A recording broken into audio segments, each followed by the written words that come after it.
goal isn't to live forever. The goal is to create something that will.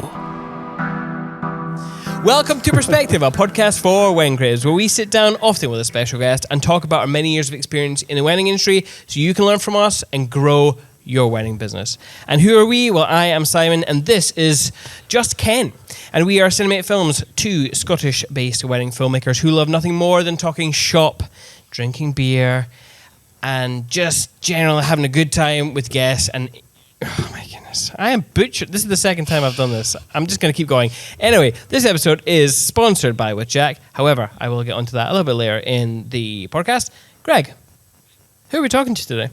We are talking all the way from Skye to Mr. David Conaty. Hey, hello, David. Thank you for joining us. No, thanks for having me on. It's a pleasure. How are you doing? Have you been recently? Been good, yeah. Been good. September, October is kind of like the busiest months. I'm not sure if you have a similar thing. Spring and autumn, so it's been a bit mad.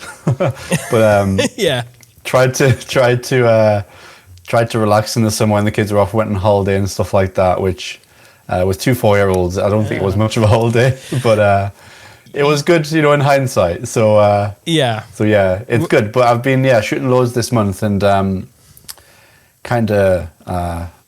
Looking forward to the winter when it slows down a bit and kind of tackle some of those tasks that get neglected through the year, like the website and all that sort of stuff. Yeah. And just to kind of refreshing the mind, ready for next year. Yeah, we're definitely... Well, I am editing the backlog at the moment, but Greg, he's been fiddling with Calendly and all sorts of things. Fiddling? Fiddling with Calendly. Anyway, yeah, just back-end stuff. So that's all been... We've actually had a little bit of a break, which has been kind of nice. Oh, nice. Did you do anything? Well, what did you do, Greg? Well, I'm just back from Centre Parks with cool. my 2-year-old son and partner, so that was good fun. It's a perfect place for toddlers, like so much stuff for kids to do. So that was good fun. Yeah, and I didn't really do anything other than edit. However, I have had my 4-year-old niece stay with us for her first sleepover, which is... very exciting, but you forget at that age just how early they get up.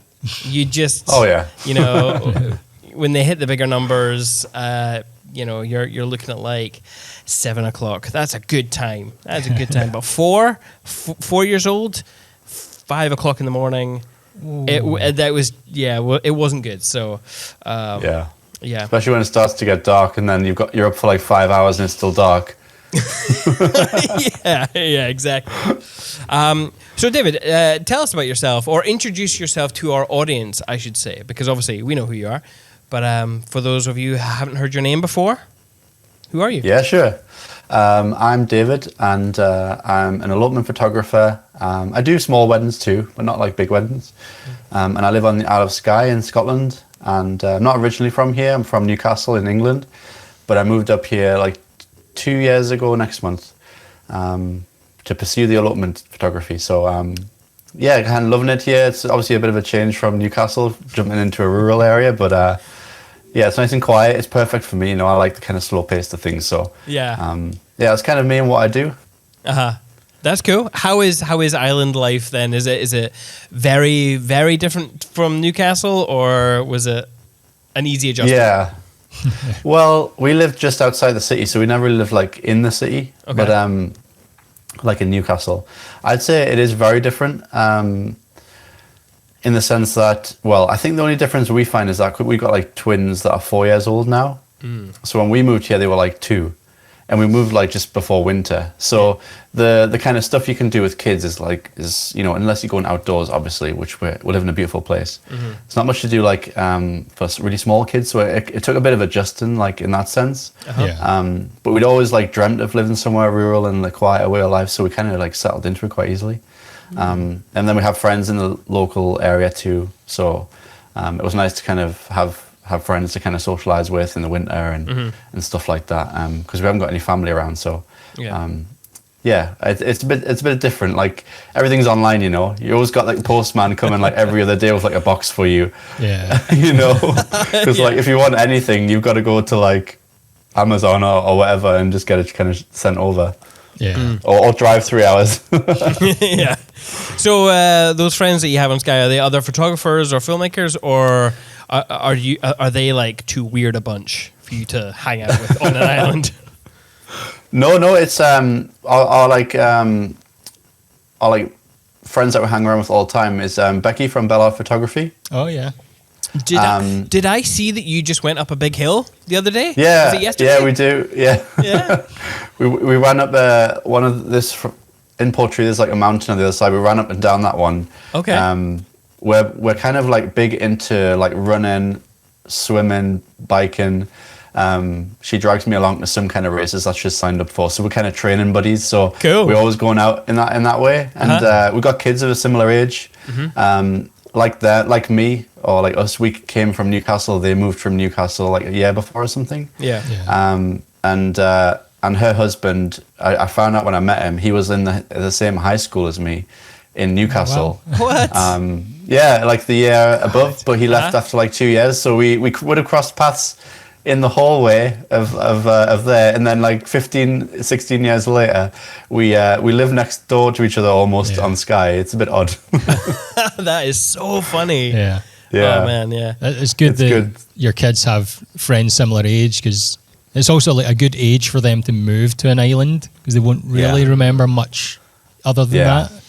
I don't think they never mentioned anything from Newcastle. I don't think I would mention it. Like there were two, like almost two when they came here. So it was, I don't think they'll remember anything, which I'm kind of sad about, at one moment, because that's like, where I grew up, so I've got like a lot of like memories, like sentimental stuff attached to the area. But I feel so good that we did it now, because if they're like 7, 8 and then they've got friend groups and you pull them out and then they're like trying to fit into a school, you're right. It would be so difficult. Yeah. Mm-hmm. I'm sure I've said this on the podcast before, but I took a trip up there with my wife, and ever since visiting, she has this aspiration of now living on Skye, and she's very, very focused on it. She's always been a city girl, though. I know this is the thing. So I have to make the reality come into focus sometimes, because she tends to drift off into dream world. But I'm like, you don't know what it's like. You don't know. They're weird up in the islands, Lindsay. They're weird. That bug gets everyone who comes here. Everyone who comes here. I did it like in 2018. I was like, we've got to live here. I'd been here for like 24 hours, and I was like, somehow, we've got to live here somehow. Obviously, it died out for a few years. It died out, but you're right. Yeah, it is. It's so easy to get caught up in the kind of fairy tale like vision of like, oh, you just roam the hills every day, and it's right. like it's so lovely. And it is. It's absolutely like beautiful. I wouldn't change it for the world. Yeah. But it's a lot of adjustment, especially if you come from a city. There's some things that you have to kind of sacrifice to gain. There is a give and take. Yeah. But I still couldn't see myself living anywhere else after here. I'm thinking like, oh, where else would I live? I couldn't think of anywhere. Yeah, but the kids being, like you said, if you have older kids, which we now do, it's now not really an option until we hit retirement age, or we kick them out of the house when they're older teens. But How old are your kids? Mine 10, 8, and 6. Yes, okay, 10, 8, and 6. Yeah, it would be hard at that age to kind of uproot their lives and move them on. Yeah. Yes, it definitely will. Sorry, David, you might have caught me waving at someone. For long-time listeners of the podcast, like very long-term listeners of the podcast, you'll remember that we used to always get interrupted by another photographer called Susie Lee. Well, she left us for a good few years, and now she's just walked back through the door and is now going to be in our co-working space. So, oh, nice. Yeah. You're in like an office? Yeah. Right? Yes. So we built a studio inside our co-working space. Okay. And now we get to annoy our co-working buddies. Hey, Susie, come over here. So she's going to be sat at the table and you're just like chatting away. She's like, I'm trying to do some work here. Yeah. Hey, pal. Yeah, how you doing? I'm good, how are you? Yeah, good. I'm alive. Say hello to people. Hello. This is David. Sorry, Susie won't be able to hear you, but David says hello. David says hi. Hi, Susie. Whereabouts are you, by the way? Are you like in Edinburgh or something? So we're Glasgow, kind of next to the Kingston Bridge. Okay. Well, for any of those people who are listening who are in the Glasgow area who are looking for a co-working space, we still have tables and seats available. So get in contact. However, David, we're here to talk about you and your work. Let's talk about how you got into photography, because Okay. I like the story about your sort of doing it to honour your father. So maybe you could share some of that with our listeners and let them know how you got into photography. Definitely. Yeah, sure, of course. It's a bit of a long-winded story, but if we go like right back, I'd never picked up a camera until I was probably 27, something like that. So I think I couldn't ever say that I'd always been like a photographer, stuff like that. The only thing I was deeply addicted to when I was a kid was I used to have like a Nokia phone, like with a 4 megapixel camera. Oh yeah, and you could fit like like something that had Snake on it. Yeah. Yeah. Okay. Yeah, something like that. It was more like color screen. It was more fancy than that. But I could fit like 100 photos on there, and I would always like be fascinated with the sky and taking pictures of clouds.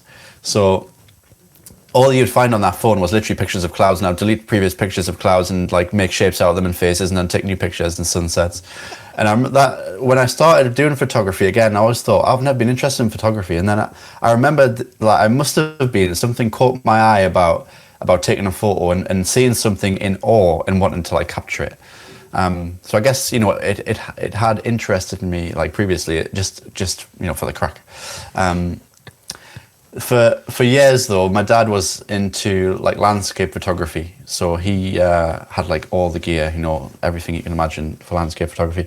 He used to go out with his cousin for like sunrise, sunset, travel all over the place, like workshops, getting up at like 3 a.m. in the dark to go like to a castle for take like one photo, and I was like, what are you doing? That's mad. Like, why would you do that? So for like 10 years, he was into this, and I'd never kind of gone along with him or anything like that. But in 2015 or probably earlier, like 2014, he got diagnosed with cancer, and I thought, and it was quite apparent quite quickly that was going to kind of be terminal, So I thought, like I want to spend make some memories with him. So I got a camera for like £300. It was like the cheapest thing. Like I thought, wow, it's incredible, this camera. But if you picked it up now, you go like, it's got like 3 buttons. Like what is it? So I thought I'd go out with him, and so I went out and did some landscape photography, and like I just got the bug straight away, as you're probably aware, you get like addicted like straight away to this kind of stuff. So for me, primarily, it was just because I wanted to go out and kind of like just see what interested him in it. I kind of very quickly got the interest myself. So for a couple of years, whilst he was kind of still with us, me and my wife would go to like Lake District. I'd get up for like sunrise, sunset. Like I was living in Newcastle, so we've got that whole Northumberland coastline. We've got Lake District really close. Yeah. We got like castles, beaches, seascapes, like incredible opportunity for all this sort of stuff. So I would just do that. And then sadly he passed away in like 2016, but then he had all this equipment that he had kind of left behind. So my brother, who's also a photographer, he lives in Australia. He does like astrophotography and sports photography and stuff like that for a hobby. Cool. He took like, he had first pick. So I don't know what he took. He probably took all the best stuff, to be honest with you. Probably. They kind of what was left, I got what was left. Like some stuff I'm like, I've got now on the drawer, and I'm like, I don't even know what the hell this does. So I got like the main thing I got was his Nikon D750. That was like his main camera. He'd had it for like 10 years. So I had like one camera and a lens. And I remember the next day after I got that gear, me and my brother went out because he was over from Australia. Went to the beach, like set up a tripod, got like a landscape shot. And that was the first photo I took on that camera. And I've still got it somewhere on a computer, on Facebook or something. So so that's kind of how I acquired the gear. And then, for a couple of years, or a year or so, I was just kind of doing landscape photography, but I had this like amazing camera now and cool lens. For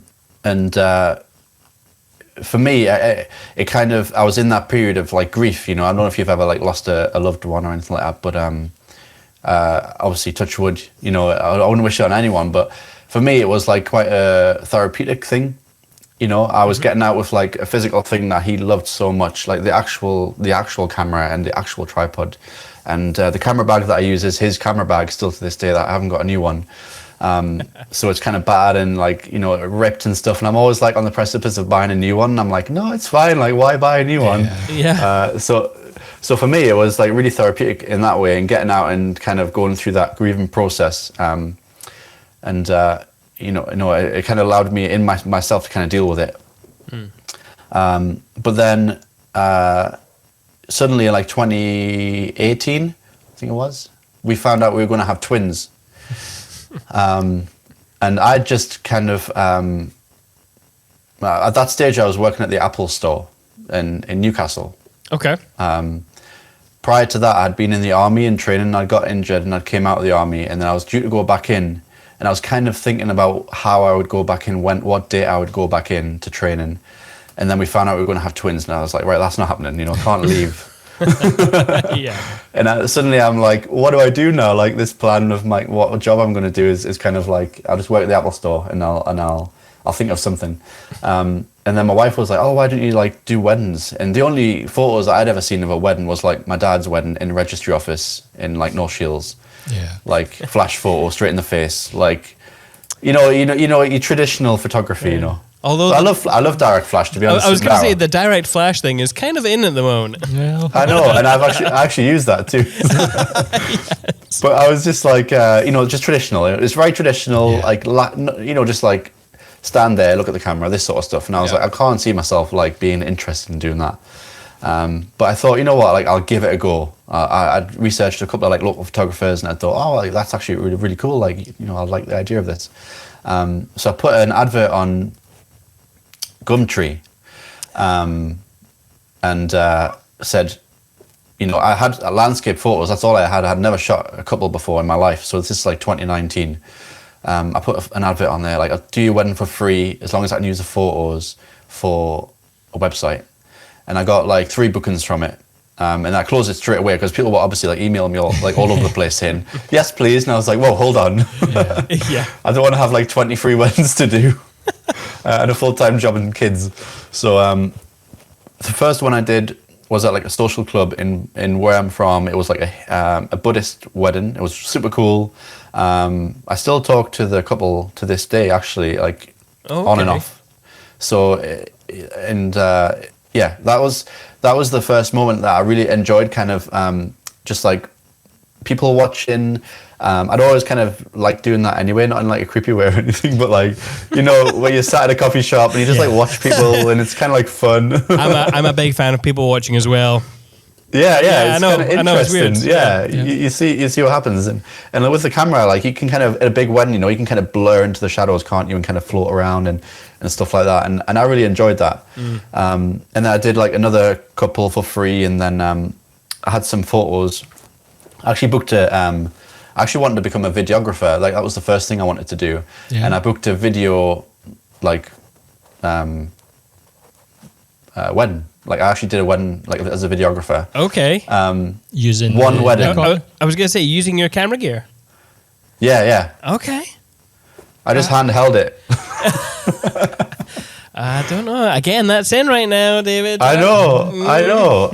I kind of like holding it like so tight because I was like YouTube and how to like hold the camera so it doesn't like shake and stuff like that. Yeah. I did it with actually I'll get back to where I was kind of talking about, but I did it with like an amazing photographer from Newcastle called Paul Santos. Okay. He's like a rangefinder rising star. Like he was like well known in the UK as like quite a premium like photographer to be having. So I turned up at this church and I was like, wow, like I'm working with like this guy. And like I couldn't believe it, because I'm just like starting out new. And anyway, he gave me like some tips through that whole day that like still to this day, I remember everything he told me.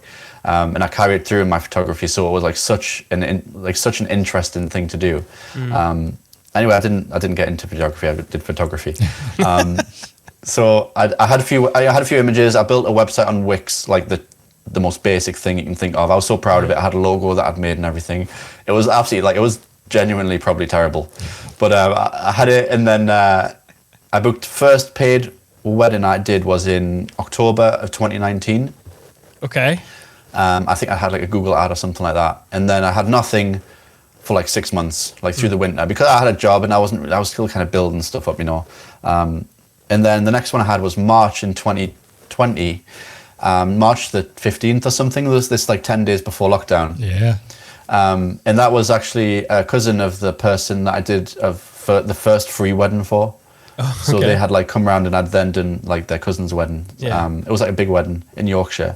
And then 2 weeks later, obviously like everything closed down, lockdown, everything like, and so I was like, great, this is a perfect time to build a business. Yeah. But you know what, like in hindsight, like it was such a like opportunity for me, like this because the way I saw it was like, wow, I've got photos now. I've got like nothing can be done. I've got a job, like, I've still got a job, thankfully. Like I was still working and I was getting paid like a salary and all that all the way through the lockdown. And I was like, I've got all this free time that when things start like kicking in again, people are like booking weddings and they're wanting to like, people can start socializing again.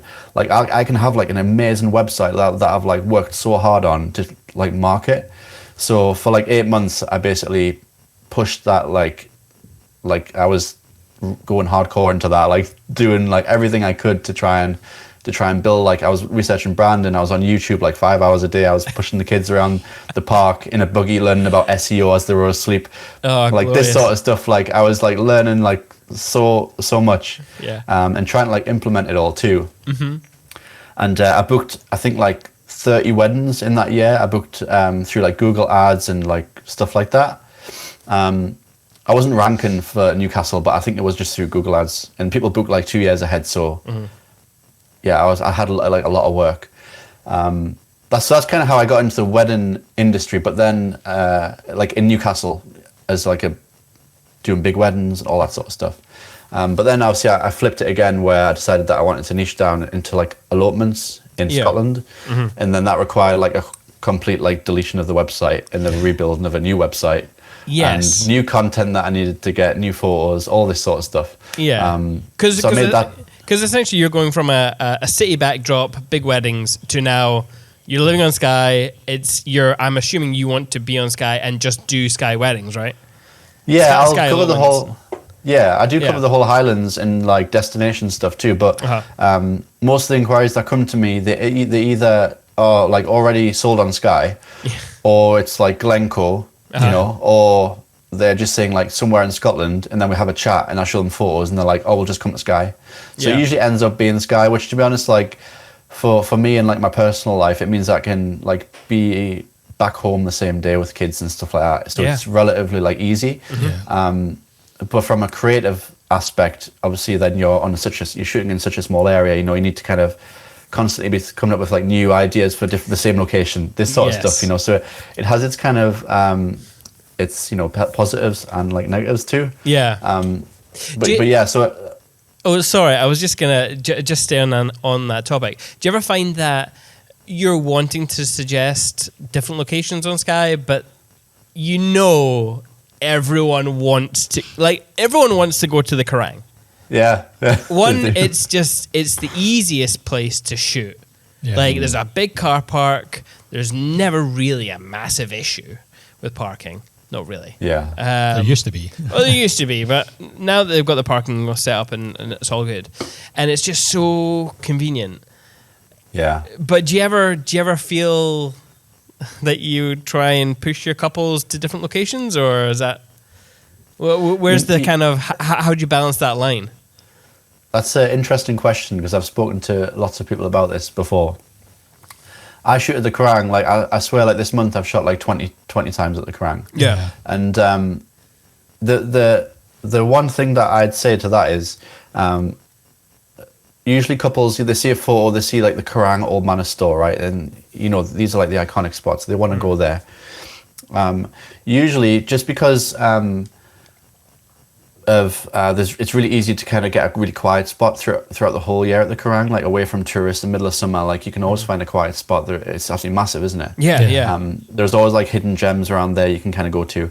So if they say the Kerrang, I usually suggest it as a ceremony location, because like first and foremost, they want to have like intimate experience. They're eloping because they don't want people prying into their personal lives. They don't want a big audience. They want that sort of thing. So it really supports that. So for them, like it's the right choice for them. Yeah. And I would never kind of sway them away. I'll give them other options, like for a second, third location, that sort of thing.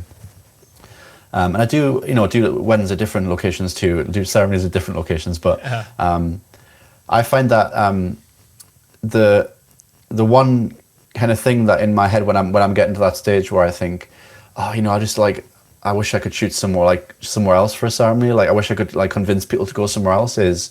I'm not sure if you know Gabe McClintock. Of course, yeah. Have we had him Yeah. on the podcast? I feel like we have.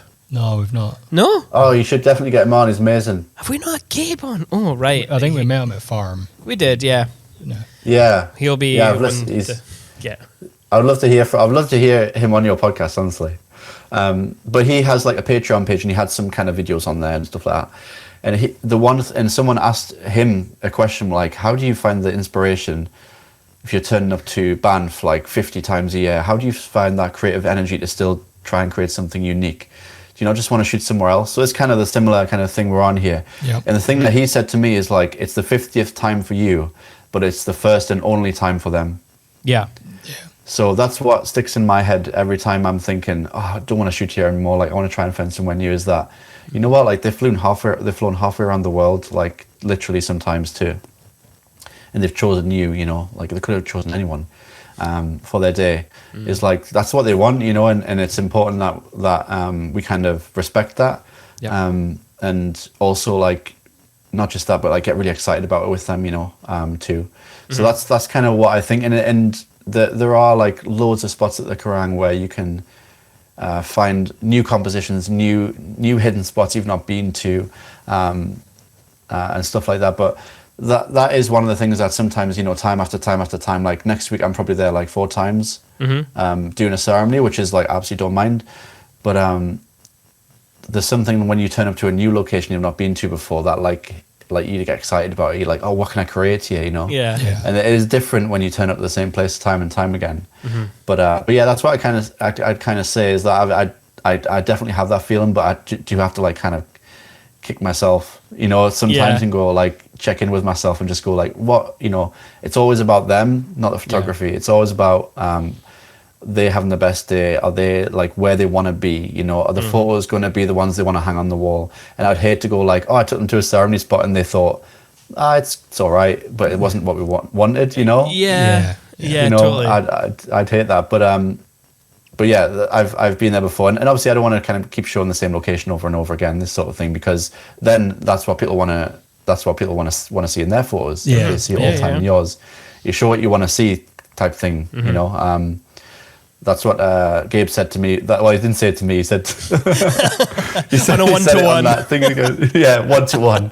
Yeah, that's what he said as well. He was like, kind of curation and stuff like that. People are going to book you for what they see in your work. Yeah. And obviously, like I want to be outdoors all the time, so I'm always showing like outdoor stuff. But if you're always showing like the same location, people probably want to say like, oh, I like that photo. Like, where is that? Can we go there? Yeah. So you kind of can do yourself a favor by kind of diversifying the stuff you show too. If you kind of want to kind of scale that back a little bit, I think.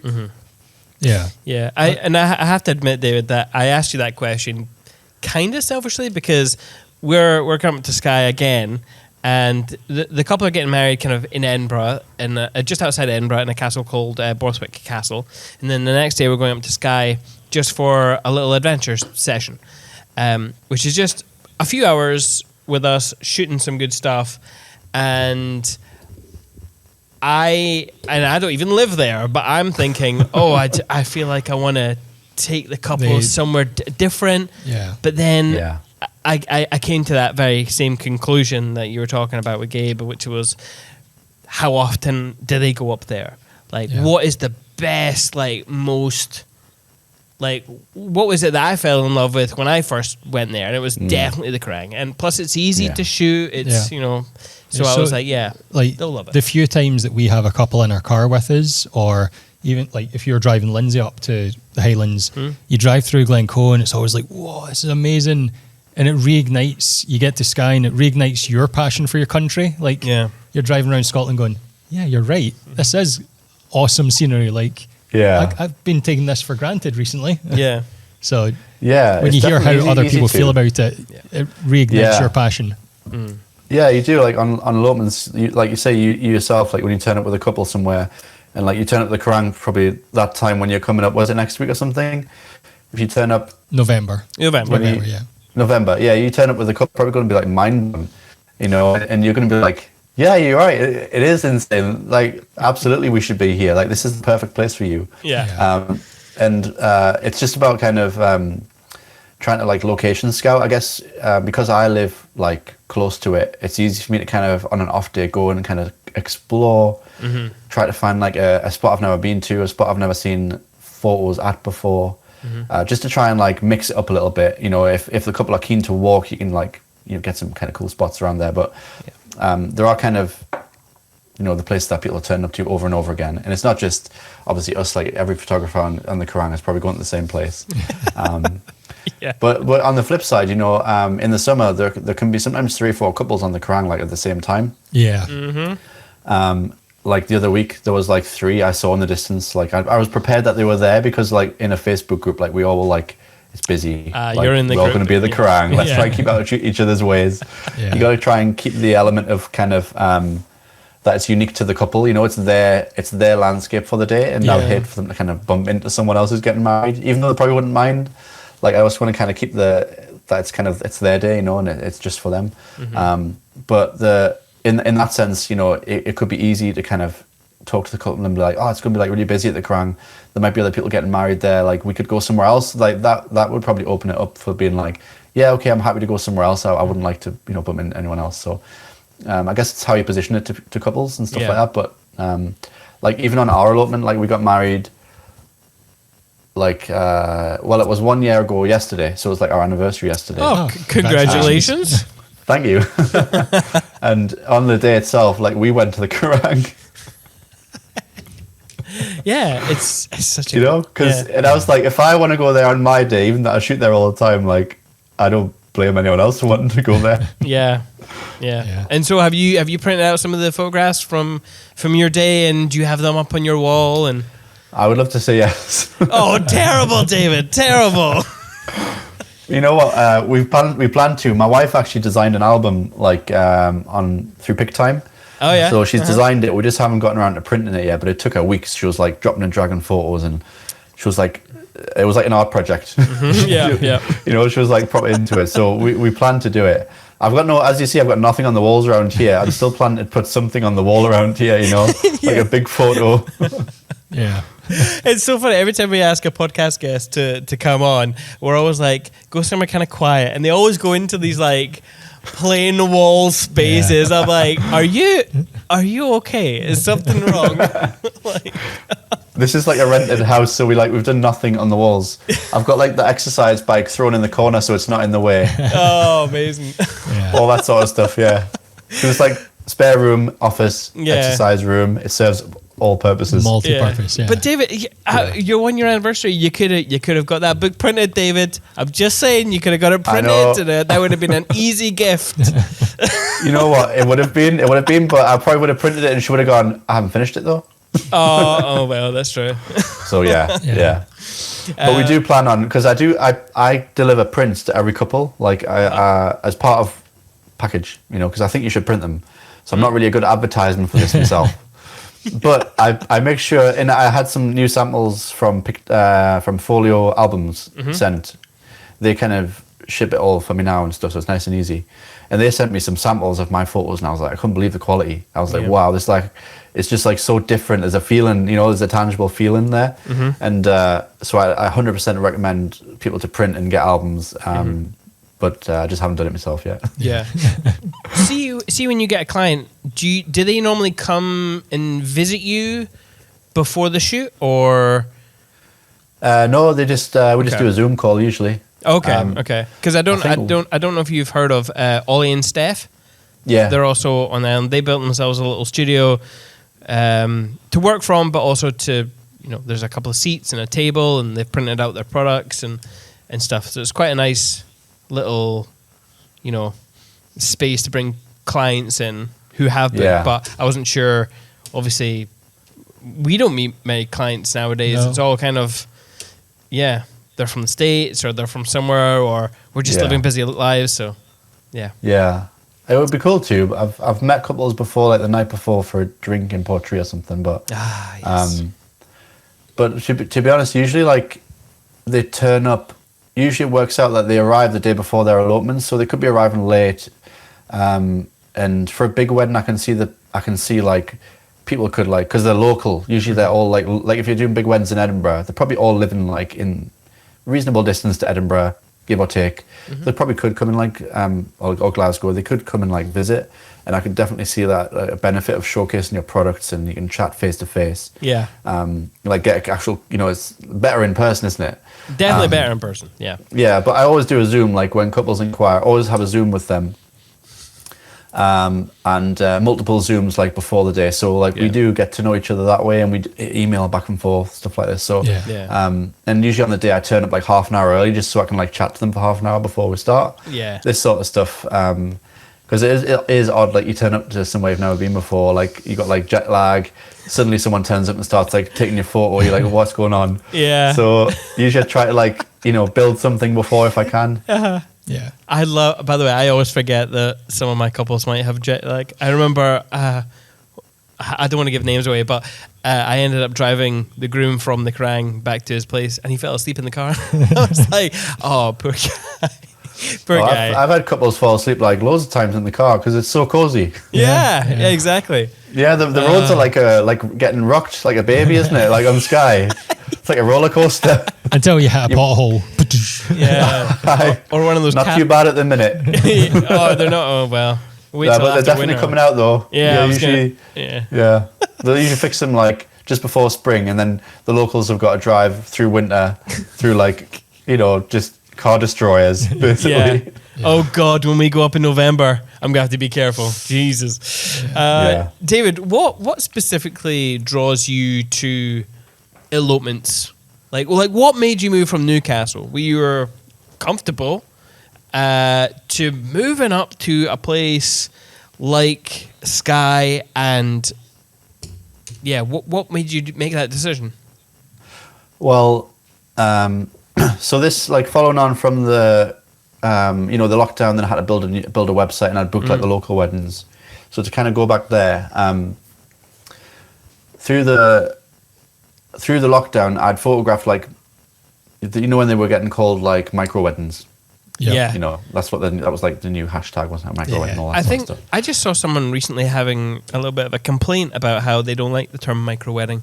So it's obviously a standard now. But I prefer to call like a small wedding, intimate wedding. Yeah. This sort of stuff. But micro, maybe they think like it's not a real thing, it's a small one. You know, it's got like I don't know. Maybe that's what they're getting at. Yeah, maybe. But, so, well, in 2016, 17, somewhere around then, like, we'd come to Skye on a road trip with me, my brother-in-law, and my wife. We were only on Skye for like 2 days. We went up the west coast to like the northwest, all the way down to Glencoe, all that sort of stuff. And we stayed at Sligachan. We didn't go any further north than that. Like, all we saw was Sligachan. We did a walk there, and then we went home. And we thought, like, it'd be so cool to live on Skye. And then obviously we had, like, my wife was working for the NHS, I was working for Apple. Like, you just can't do that here. So we just kind of that idea went kind of in the bin, to be honest. I was like, it's never going to happen. We'll just kind of, you know, at some point, like you're saying, might retire at some point, and we could move somewhere like that. Yeah. Or we can find like a countryside place around where we live, where we could, you know, kind of have that life. So I'd photographed the kind of big weddings in Newcastle, and I'm kind of an introverted person. Like, I prefer like smaller groups. I'm kind of sometimes get a bit like social anxiety, like a bit panicky in big crowds. Which, you know, you turn up to a big wedding and suddenly you've got to kind of direct people and stuff like that. And it was just like, it was filling me with like a lot of anxiety. I really enjoyed it, but it just wasn't the kind of vibe that I really like thought myself doing long term. And I was trying to think like long term here. And also I think we'd had like, because we'd just had twins, the lockdown had happened. I think like a lot of people in that time, you kind of analyze your life, analyze what your purpose is, what you want to do. So we kind of deep dived into like a lot of that sort of stuff, thinking about what we wanted to do long term. And I'd always loved landscapes. And in the lockdown, I'd come across elopements in Scotland, because prior to that, I'd had kind of a rough idea that it was possible. I'd never really like looked into it. And then I'd come across like elopement photography on Instagram, and I was like, wow, you can do this. This is a mega, like, this is like artwork, you know, like it's landscape photography and it's like couples. Yeah. It's like blending the two things that I really like to do. Yeah. So then I was thinking, like, how would I even do that? So then what I did was I went on in the lockdown, I went on a couple of like workshops. One was in the Peak District, one was in it was photography farm. Okay. It was at Dunglass Estate in like 2020. Oh, right. Oh, right, yeah. It was Sean Bell, it was Lisa. Like, it was just those two, I think. Yeah. I thought I just wanted to get like outdoorsy content. So then I had some photos, and I contacted an elopement planner in like late 2020 and said, oh, like, you know, I'd love if you could like add me as a recommended supplier. I basically just like cold called this person and was like, best just give it a bash, you know. Yeah. I was like, you know, I'd love to, here are some of my photos. It's from a workshop. Like, it's a real kind of couple. They're not models. They're just kind of a couple that this photographer was shooting their wedding for. And he said, oh, I've got a workshop. Do you want to be like a couple for the day? And then she was like, oh, like, I love your style. I think I've got a couple who would like really like that. And then the next day she got me a booking for like an elopement, and I was like, wow, that was like rapid. Nice. Yeah, it was Laura from Wild Hearts Elopements. Okay. So and since then we kind of chatted. So so I kind of got that elopement, and I was like, wow, that's amazing. Like, I would love to do this. And then what I think I needed at that stage was some kind of direction, you know, because I was thinking like, I would love to completely turn my website around, and I'd love to just do elopements. It would require a lot of traveling, because obviously I live in Newcastle and I have to drive to Scotland, blah, blah, blah. But maybe at some point I'll get enough, then I'd be able to move to Edinburgh, Glasgow, continue working for Apple. There'd be a hospital there my wife could work at. So to be able to kind of manage that process and kind of north. And then I had and then I'd learned that Becky from Bellart Photography had moved from Newcastle to Skye. Yeah. On Instagram, I think I'd seen like some other photographer had posted like some sort of social event that they were both at, and I thought, oh, maybe I can get in like touch with her. And she was doing mentoring at the time, and I had a mentor session with her in I think it was like 2020, like November or something like that. And she said like, the way you have to do it is you have to like you can't like half be an elopement photographer and half be a big wedding photographer in Scotland. Like, if you want to be successful at it, you've got to like go all in on the one. You've got to like properly niche down and like change stuff. So pretty much after that, like November, December and January, I deleted my website from Squarespace, and I built a new website on, I think it was Flow Themes. I think I went to WordPress. I might have gone on a different initially like stuck with Squarespace until I had built the Flow Themes website, and then like just completely switched it off and on. So January I launched the new website, which is just like Scotland. I was like, all the SEO knowledge that I had learned, I tried to like implement all that, and I had I had guides, all that sort of stuff. Actually, in the lockdown, I'd gone on like a 3-day trip to Scotland when you were allowed to kind of start going out and stuff like that, obviously. And I'd gone like back to Glencore, back to Skye, to all the all the iconic places. I'd left my wife at home with like the 8-week-old twins, and I'd gone on this like jolly work. Yeah. And I got landscape shots. It was mainly just because I thought if I'm going to try and like be a local photographer in Scotland, I want to give first-hand accounts of like these places. Otherwise, I'd feel like I was being a bit of a con artist. I was like trying to like big up a place that I'd not been to, and it didn't feel right. And also through the SEO stuff, I'd learned that I'd need to like create a guide to like start ranking on Google for these locations. Yeah.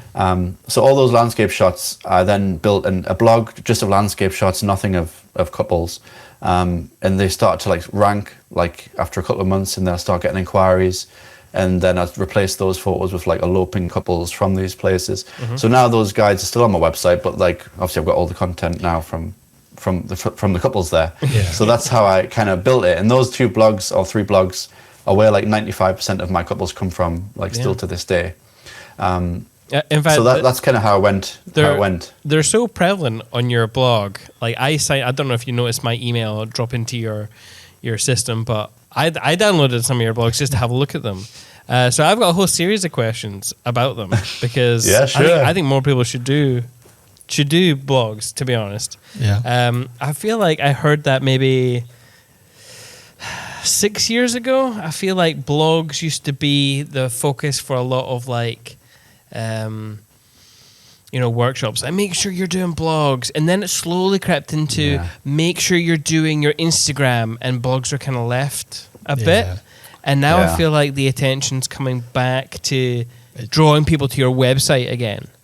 It's always been important, but as you say, people get distracted by do this instead, and then the blog's dropped by the wayside. But I am gonna tease people there and just leave it until later in the podcast where I get to ask you some questions about your blogs.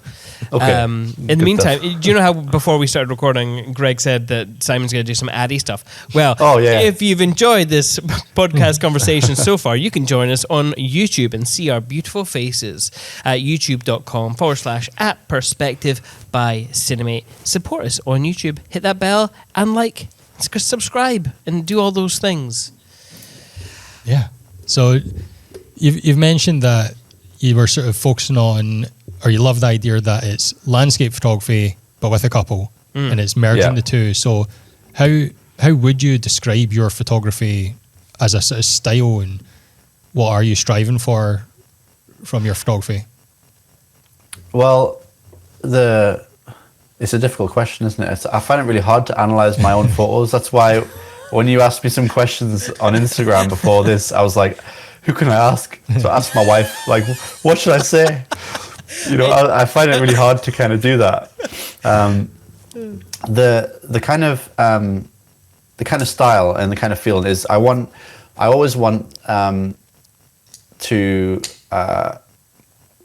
portray the landscape and the couple. For me, like, the landscape is as important as the couple in the photography, in an elopement where it's outdoors, because generally, like, the couples, because I'm kind of more like introverted, like usually prefer like smaller group interactions, this sort of stuff, and I love to be outdoors. I find that the couples like are exactly the same as that. Like, so we get on really well together. Usually the landscape plays such an important role because that's physically like where they're getting married. Like, they've chosen that location, they've chosen Scotland over any country in the world. They've chosen then maybe Isle of Skye, and then a specific spot in Isle of Skye, usually the Kerrang. Because because they feel like an emotional attachment to this place. And so the landscape plays an important role because, on the day itself, they want to, let's wind it back a bit. Like, in 5 or 10 years, they want to look at their photos again and they want to feel the location again. They want to feel like what it was in the day. Maybe it was raining. Maybe it was like crunchy it was autumn, so it was kind of crunchy ferns under their foot. Maybe it was like a a bird circling above them. It was physically what they're seeing, you know, and feeling. And so in order to portray that, like, you need to obviously photograph the couple and kind of the main parts of their day, but also you need to, like, I guess it's like B-roll for photography. You need to kind of always put in like the feeling of the day, you know, time of day. All I'm thinking of when I'm doing photography is, what time of day is it? What season is it? What's happening today? Is there anything unique? What are they going to see that they'll want to remember? You know, so it's views and stuff like that. So I'm always trying to photograph all those things on the day, so that in the end it's got this kind of cinematic look about it. And I'd always been like into cinema when I was a kid. Like, I would get birthday money, like 20 quid or something, and I would get like HMV 5 DVDs for 20 quid or something like that. And then I'd go home and I'd watch like all 5 of them, and then I'd like do the same thing again next year. So I literally had hundreds of DVDs. And I was also a little bit reclusive, so I was watching like films a lot, you know. And then kind of through my 20s, I'd, you know, you get a job, and then kind of the creative, like artistic side to me kind of got abandoned, you know, until I picked up the camera again. So for me, it was like a learning process of like, obviously when you start with photography, you start with videography, you don't really know like what style you want to do. So you just try stuff, and you see what you take to naturally. You see what you're inspired by. You try to, you know, see if you can create something similar, and like, would that feel natural to you? And for me, like, I always try to, I'm like, on the day itself, I'm usually kind of rushing around like a lot. I run around up hills, down hills. I'm kind of like a rapid, sporadic shooter.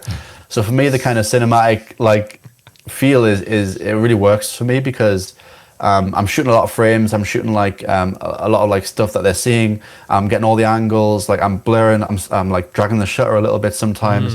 And so like over the course of a gallery, it usually like ends up looking that way. And obviously the landscape itself plays a huge part in giving that look, you know, because it's a very cinematic landscape that we're shooting in, so it has that feeling already about it. But the kind of vibe that I really want to kind of portray is something that aligns with why couples want to choose this way to get married, which is it's intimate, like, it's emotional, it's like really soulful too, you know. There's a usually a really kind of strong emotional presence in an elopement that I didn't get when I was at a big wedding. Usually maybe because there's so many people there, and usually it's a registrar and it's like a 10-minute ceremony, whereas here you get like humanist ceremonies or interfaith ceremonies that are like deeply like emotional, you know, and draw like upon the couple. So there's an almost like a ritualistic kind of thing happening there. That's strong. That's why I chose to elope too. So that's kind of what I'm trying to portray in the photography. But, you know, I don't think I'm there yet. But will I ever get there? Probably not, to be honest with you. But I'm always trying to chase. You know, you always have to have something to chase. And I think the journey is if you think at some point I'm there now, then you're not. You know, because there's always something you can learn along the way. So it's kind of always what I'm trying to do. And sometimes I hit the mark. Sometimes I think, I'm doing great now. But I think sometimes as creatives too, we get this like imposter syndrome, don't we? Where definitely we see some great photography and we're like, see some great videography and we're like, may as well sell the camera now. Like, what's the point? You know, and I think regardless of... So I was just going to say, or for me, it's just like, Greg, I want to buy what he's got. I want to buy it. Yeah, exactly. You know, and part of, you know, I know you're going to ask the question later on, but part of what I would...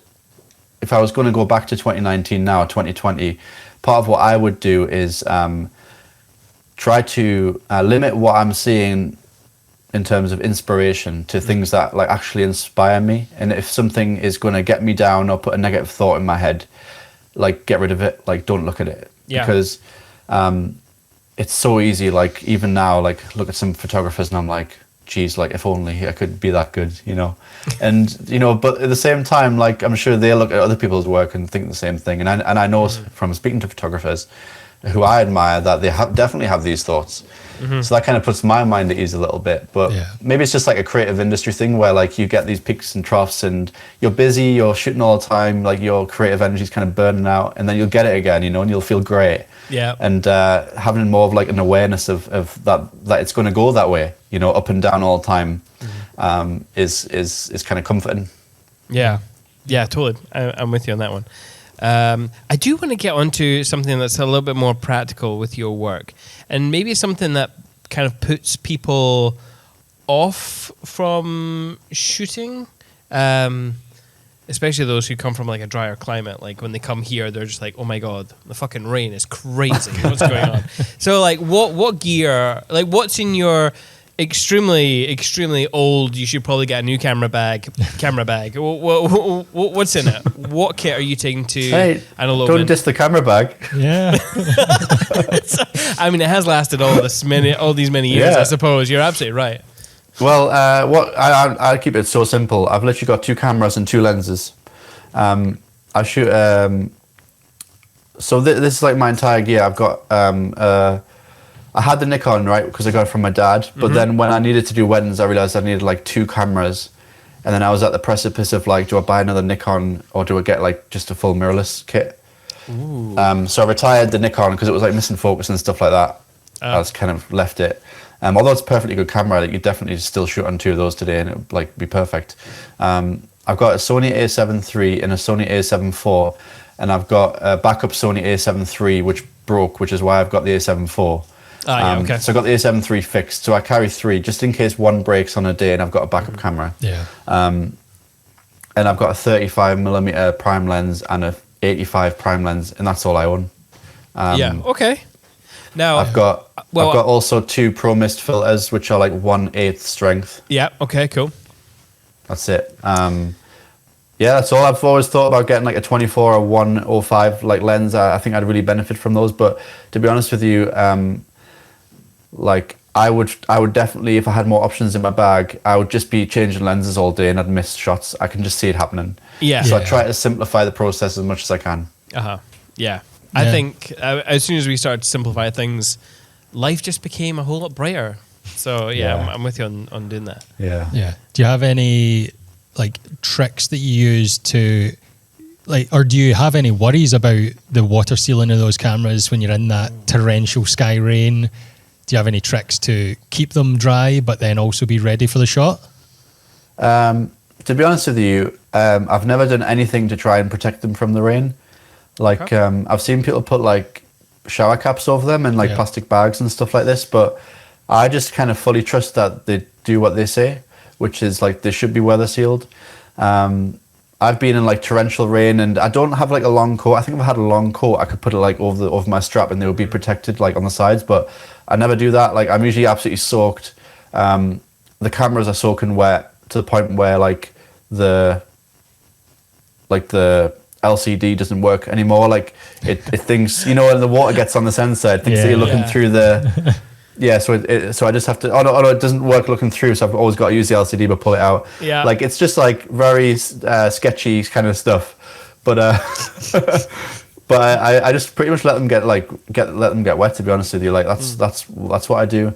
I don't have any kind of tricks, I'd say, but where I can like dry it off a little bit. But usually here, like it's raining for a little bit and then it's kind of dry again. It's rare that I've been out like in torrential rain the entire day. But one time, that's how. 2 of my cameras broke like in spring this year, and I think they both got liquid damage. Right.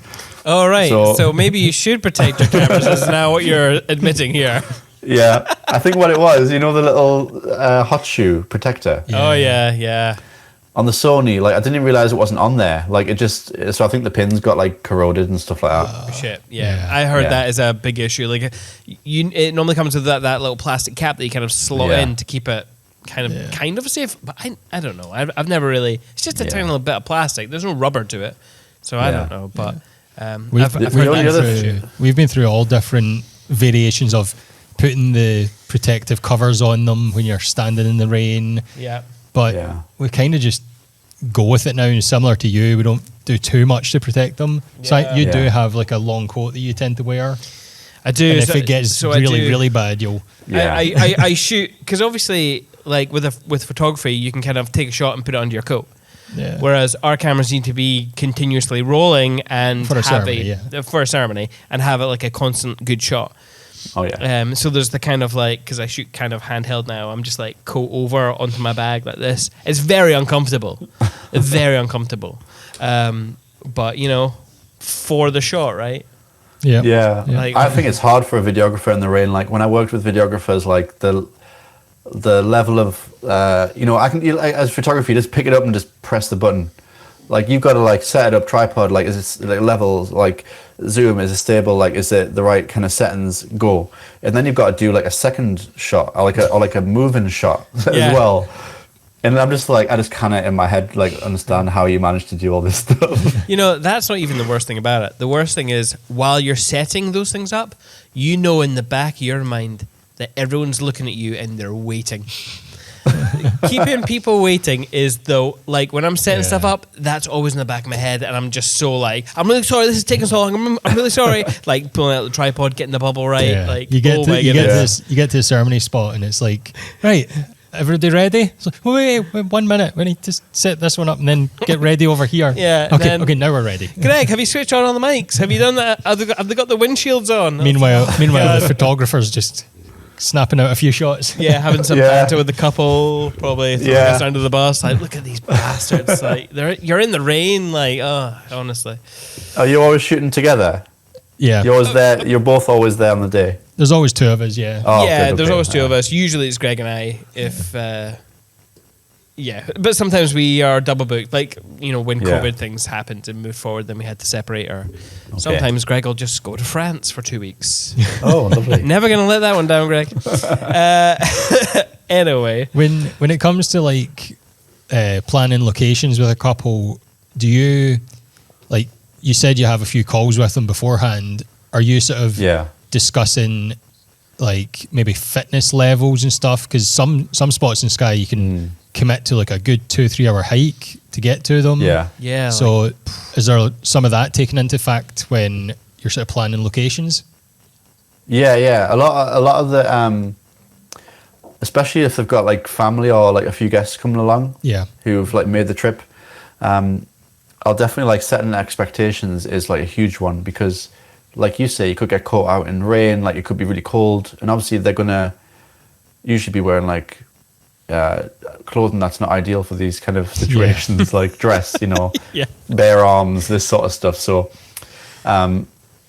when it comes to like location scouting, usually I'll give like a list of like cool places that I like, depending on the amount of time they've booked and what I think is like reasonable to be traveling. We don't want to be in the car all day, you know, so we don't want to travel like north to the south of Skye, for example, on a one day if they've got like 6 hours with me, because that's like 2 hours in the car.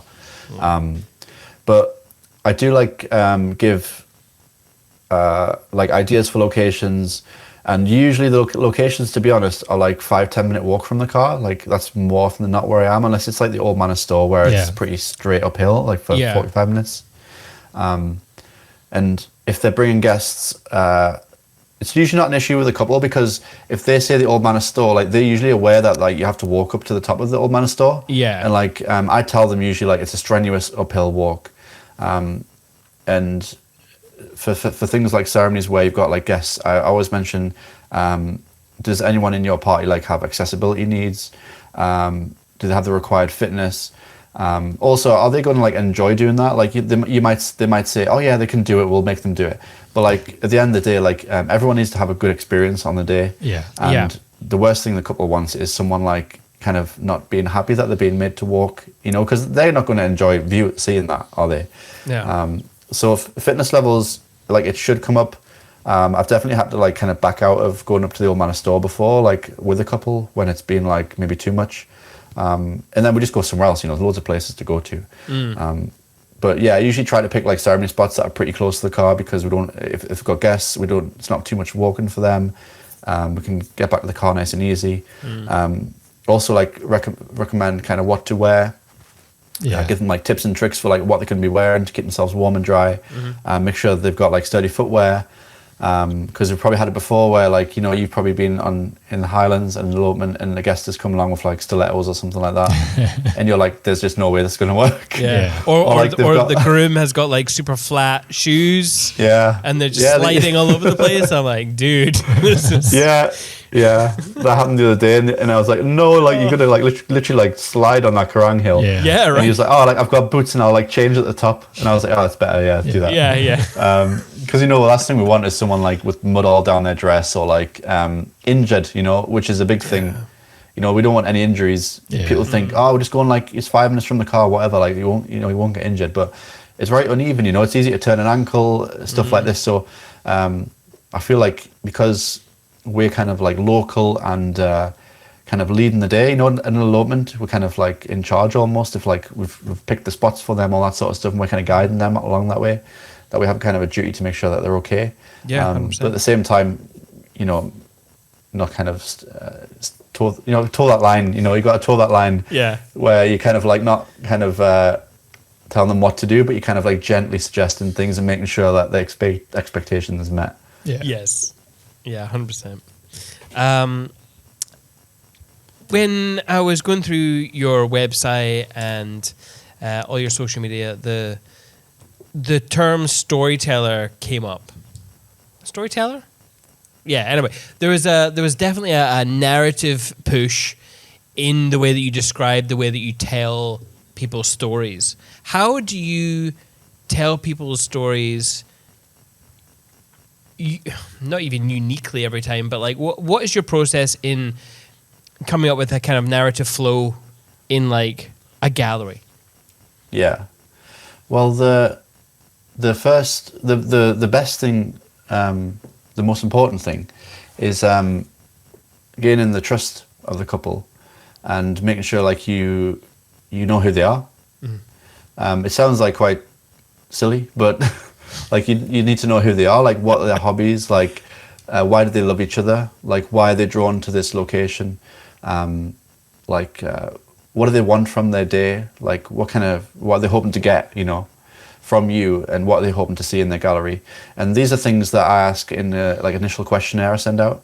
And if there are photographers like kind of listening who don't send like a questionnaire, just kind of like take a booking and stuff like that, like a questionnaire is so useful. Like you could just make one, like 10 minutes might take, but it gives you so much valuable information, you know. Because if you meet the couple on Zoom, you go like, oh, like I really know them, but suddenly like a year and a half later, you've shot like 20, 30, 40 other couples.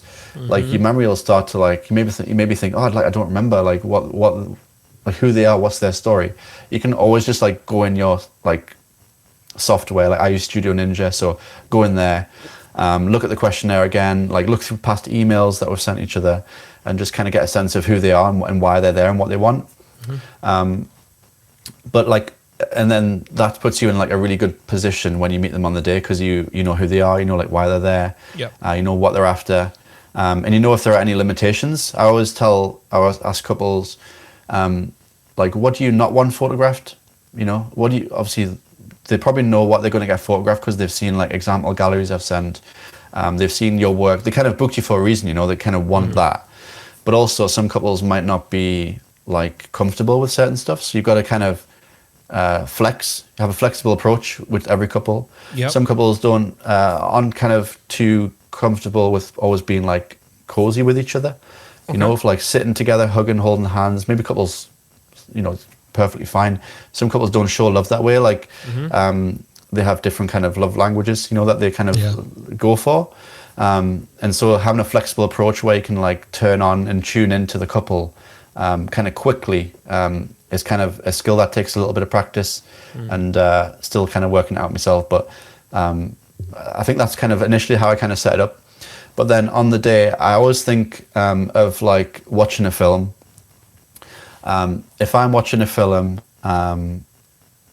like there's a story going on, there's a script that's been written, and the flow of that story is being written for a particular reason. Like the scene has been set, you know, the kind of standard flow. The scene has been set. We introduce a protagonist, and then they have an issue that needs to be overcome. They overcome the issue. Then there's a red herring gets thrown in. Like there is a flow, and there's a kind of up and down in emotion as you go through. And so when I think about photographing an elopement, although you could say on the surface like they're all the same because couples are in the same place usually. They're all getting married, you know, they're all kind of in love, and they're all going on this adventure, these locations. So but the kind of the nuances between the couple are what like differentiates all of that. So part of it is like I really like to play with like light and shadow in the prep. Yeah. I really like to kind of work with that. I think it sets a scene of kind of mystery. It kind of, there is something like you can say like when you're scrolling through, you're seeing like landscape, like kind of dark, like shots, maybe like mirror reflections of getting ready. There's kind of a tone that is set there, so you can kind of set the scene nicely. And then throughout the whole day, usually I'll kind of, we're going for like more of an adventurous feel, let's say at the Kerrang. So where there is like a wide epic landscape, I'm usually getting like adventure shots, like they're running, there's like, B-roll being shot of like ferns that they're running through, stuff like that, hills in the background, creating a sense of excitement. Although we're kind of capturing their day, I feel like if you think like a cinematographer or like a director, yeah, like you absolutely can like set up a scene like that. That's kind of one of the things that I learned like recently, or maybe like last year or something like that, is not being afraid to kind of really tell your couple like what you want from them.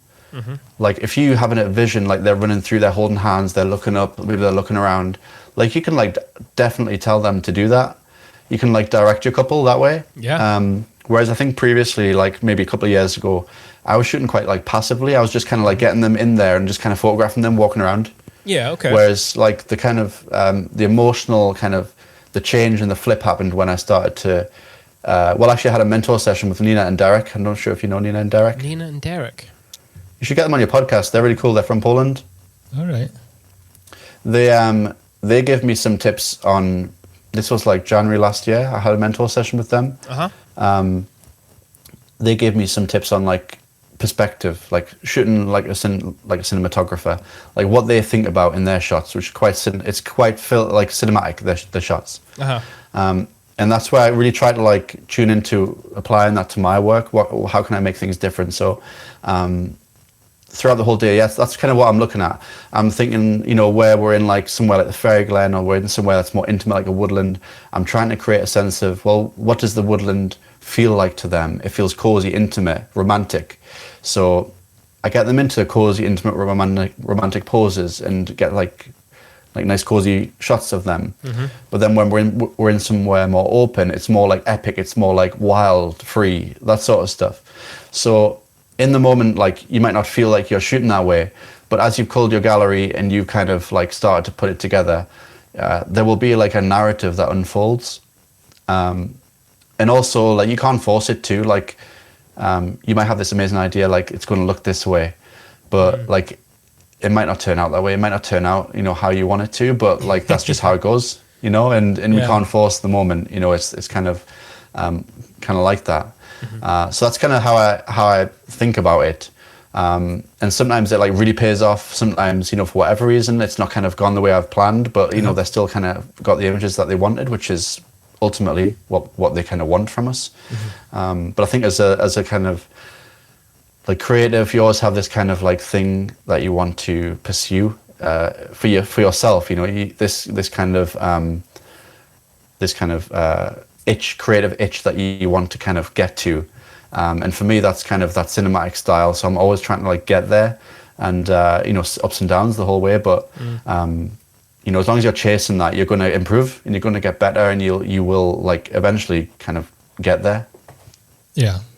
What about like the documentary part of the day, where the ceremony, like how do you approach that part of the day? Because it's obviously not as much directing from yourself. Like usually in an elopement, you get the freedom to guide the celebrant on where to stand and the couple where to stand. Yeah. But after that, it's just mainly documenting. So how do you approach that part of the day? That's yeah, you're right. You can't really, at some point, you just kind of the kind of press the play button and you just kind of go with it, don't you? Yeah. the way that I do that is there are shots that I want to get, so a lot of it's kind of shots that you're choosing to take. Obviously, you got like wide shot, close shot, like if there's like a vow, reading, a lot of the times, the way that I see it is on a ceremony is the kind of shots that you take and the perspective that you're showing. Mm-hmm. It's all about perspective because you're talking about one person in front of another, kind of saying something kind of deeply personal. Mm-hmm. So where there's like vows being read, I'm shooting over the shoulder of the person who's receiving those vows, or maybe the person who's reading them, so that when they look at it or look at that photo, they can have like a first person view of that scene, of like what they saw with their own eyes. Yeah. And I feel like especially during a ceremony where they're going to have such an emotional attachment to that moment, like that's the moment that I remember the most from our whole day, is kind of like what I felt, the wind, what I saw. And the photos that we got are like, they definitely show that. So I'm photographing obviously wide shots, like dress blown in the wind, shoes in the grass, maybe like over the shoulder, mountain, a river, a bird flying above them, the kind of the hand fasten ribbon floating in the wind, like this sort of stuff. Like maybe they're nervous, they've got their hands gripped tightly at their waist. Like I'm photographing those hands gripped. So you kind of just gotta, it's kind of nice because you can be so free with it. And if you take a shot and you don't want to show it, you just don't show it. So there's no kind of loss there, But that's kind of what I'm thinking about is the kind of perspective that I'm shooting at, and also like the nuances, the kind of B-roll type stuff that builds that moment. Yeah. That reminds me of. Now, I can't remember who gave this advice to me a while ago. And it's not advice I took, but it was still given it nevertheless. It was when the person was shooting, it was to take... so say when I have a couple in front of me and they're having the ceremony and they're doing their vow readings, for me, I want to be capturing what the person is saying when it's being said. The advice given to me was actually, if you flip that around, you should probably capture the reaction to what is being said. And it kind of just reminds me of what you said. But I think it differs for photo and video though, because for video you usually, if you've got like a minute-long vow, to not see that person's lips moving would be a wee bit jarring.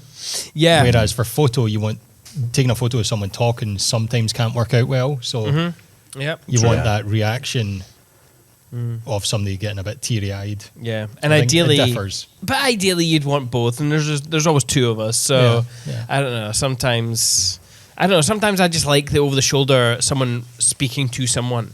Because I feel like it edits quite well. Yeah. Rather than just a side-on shot of someone reading, and then the what I would consider the nicer shot to be of a reaction. But I don't know. Each their own. Yeah. I can definitely, I can definitely get it. But I can get how it's harder on video to do that, because you're right.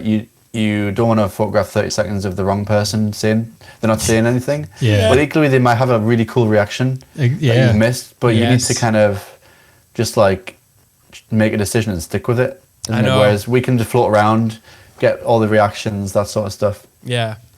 And usually if you're a video, you're like, okay, I've made the decision, and you almost can't doubt yourself, because if you start doubting, you're like, you start moving yourself. Yeah. And so the shot that you should be holding is suddenly your mind's off topic, you're elsewhere, you're trying to think, I should be over there, and you're trying to figure out like what, like you're looking around to see if I can like jump around Greg, do I have enough time to get around the other side of this person, and then you're like, no, I need to hold on. Plus the moment's happening. Don't become a part of the moment. So just you made your decision, that's it. Just suffer the decision you've made. You've made your bed and you lie in it. I think the biggest thing that I because I used to struggle during the ceremony, and like that I couldn't dictate anything. You're right. You can kind of position them so that the light hits them on the side, so they're not squinting in the sun if the light comes out the cloud, sun comes out the clouds, all that sort of stuff. So you can kind of set up the scene so that it works nicely in a visual way. But that's where you can kind of, if you've ever done big weddings, you can kind of lean on that kind of just watch, there's a, I can't remember who it was. It might have been like Daniel O'Day. I think he's a photographer. Daniel O'Day. He's like Australian photographer. O'Day, yep.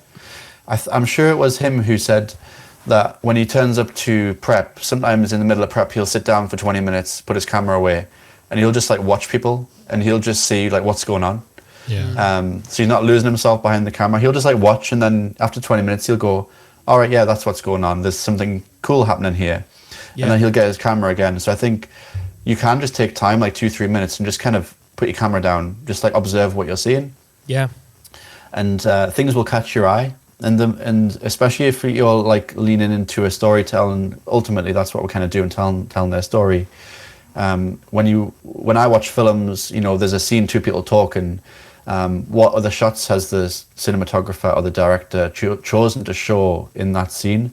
And maybe that's something that I could build into the gallery when I'm photographing a wedding. Because you want to kind of build up a sense of feeling and a sense of anticipation, and you want them to re-feel those feelings. That's ultimately what you kind of want at the end of the day. Yeah. Is that they kind of have an emotional reaction to the photos, which they're going to have anyway. It's their wedding day, but if you can kind of really like observe that, and really kind of deliver. Like I just think to the photos that we got, because we had Sean Bell. Yep. Sean Bell. And yeah. What a man. What a man. I know. So he's like so good at this, like he'll catch moments and things that are happening that maybe like you just like wouldn't notice, And especially I can definitely attest to this in our elopement, like when you're stood facing each other and you're saying your vows, like there is a half-meter bubble around you. And I don't remember seeing or hearing anyone apart from the celebrant. Like on the day, I don't remember like the wind, the noise. I just remember seeing my wife, what she was saying. I don't remember the views. I don't remember what was happening. I don't remember what I was doing. So this is where where our job is to fill in those gaps. Yeah. So that we get to show people what was happening that they didn't notice was happening. Yeah. And kind of it's nice that way, because you can kind of show, like at a big wedding, you can show like things that happen on the wedding day when the couple are in a completely different room. They were like, oh, I didn't know that was happening. That was so cool. Like these kind of things, So always trying to think that way. Is there any particular like standout moment that you've ever had, like doing your job, being in front of people who are having this amazing moment? Like, do you have any like recollections of like something, like a moment that's really stood out to you? Oof. Like throughout the whole day?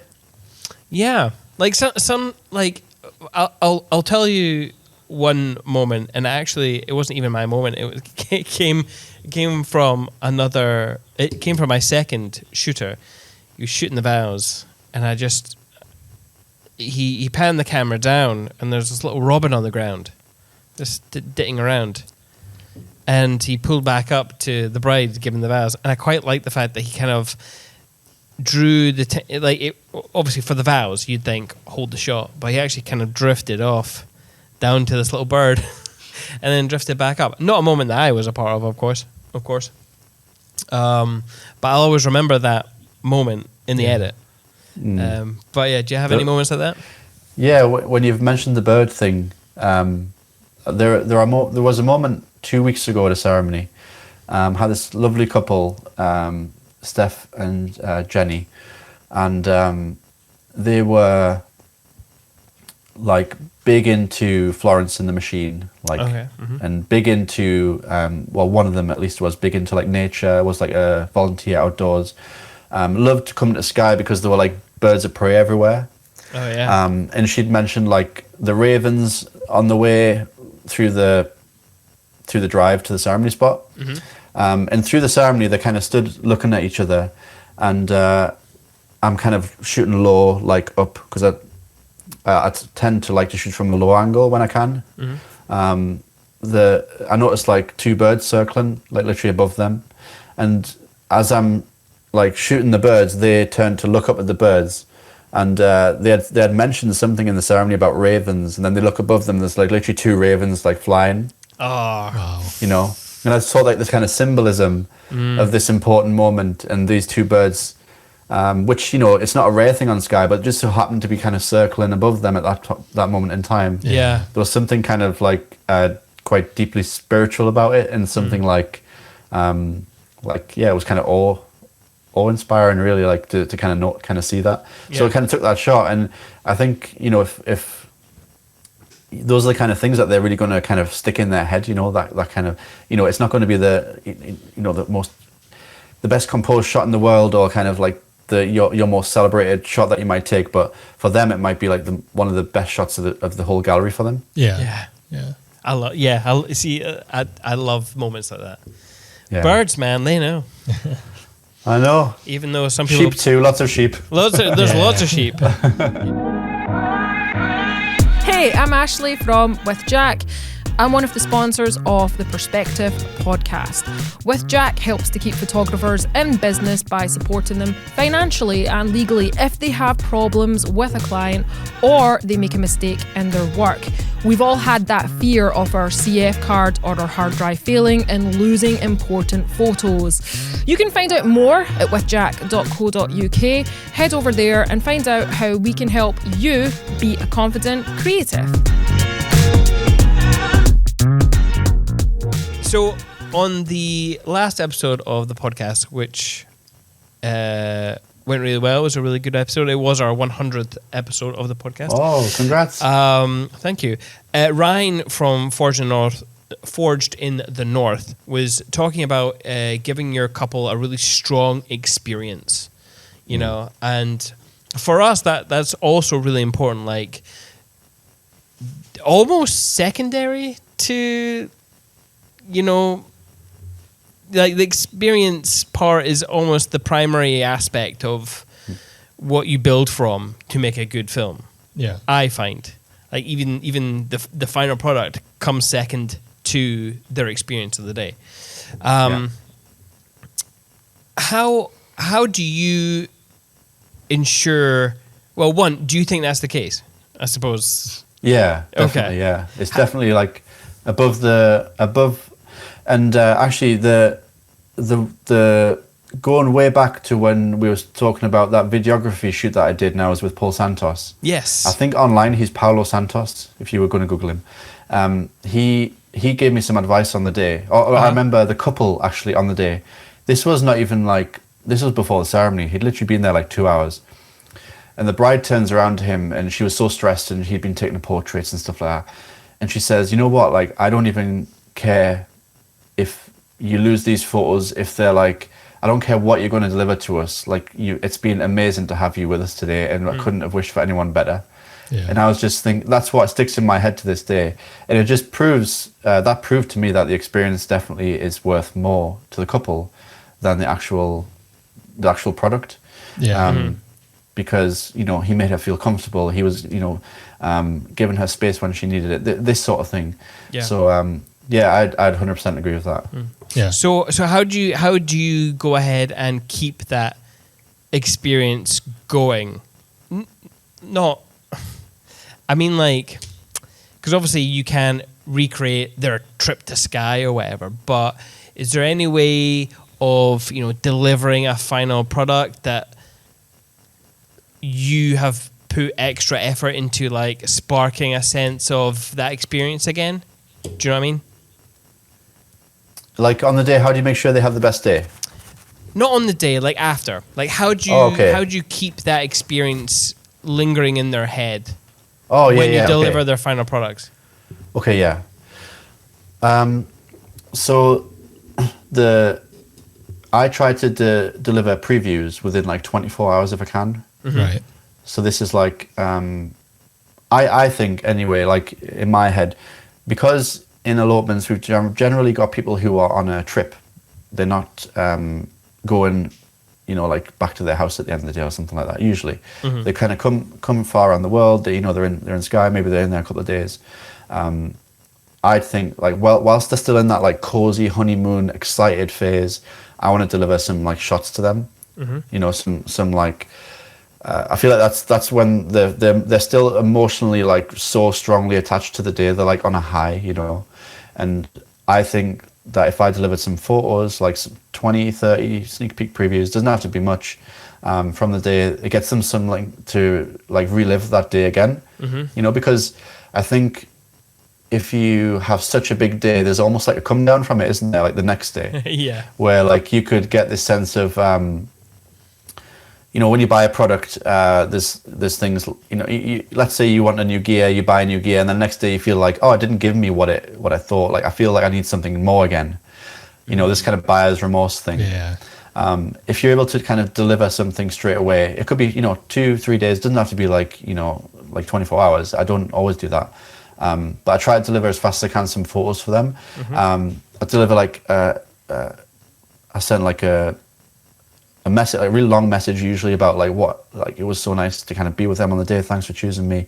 The standard things that you say, but then I try to like also write something like personal to them, like about their connection with each other, like what I can sense about them as a couple, and I feel like that together with the photos is something that like initially you can do that's super easy from their experience to kind of keep that day alive in their head. And obviously then they're excited to share with friends and family, and if it's a secret they can surprise people, so you can kind of like spark a lot from doing that. And then obviously after that they're kind of waiting for the full gallery, and usually that's, you know, I'm not kind of emailing them all the time or anything like that, but I try to deliver the gallery as quickly as I can, but it's usually like 6 to 8 weeks, you know, especially in the busy period. Yeah, that's kind of initially what I do. I think that's kind of like a nice thing to do.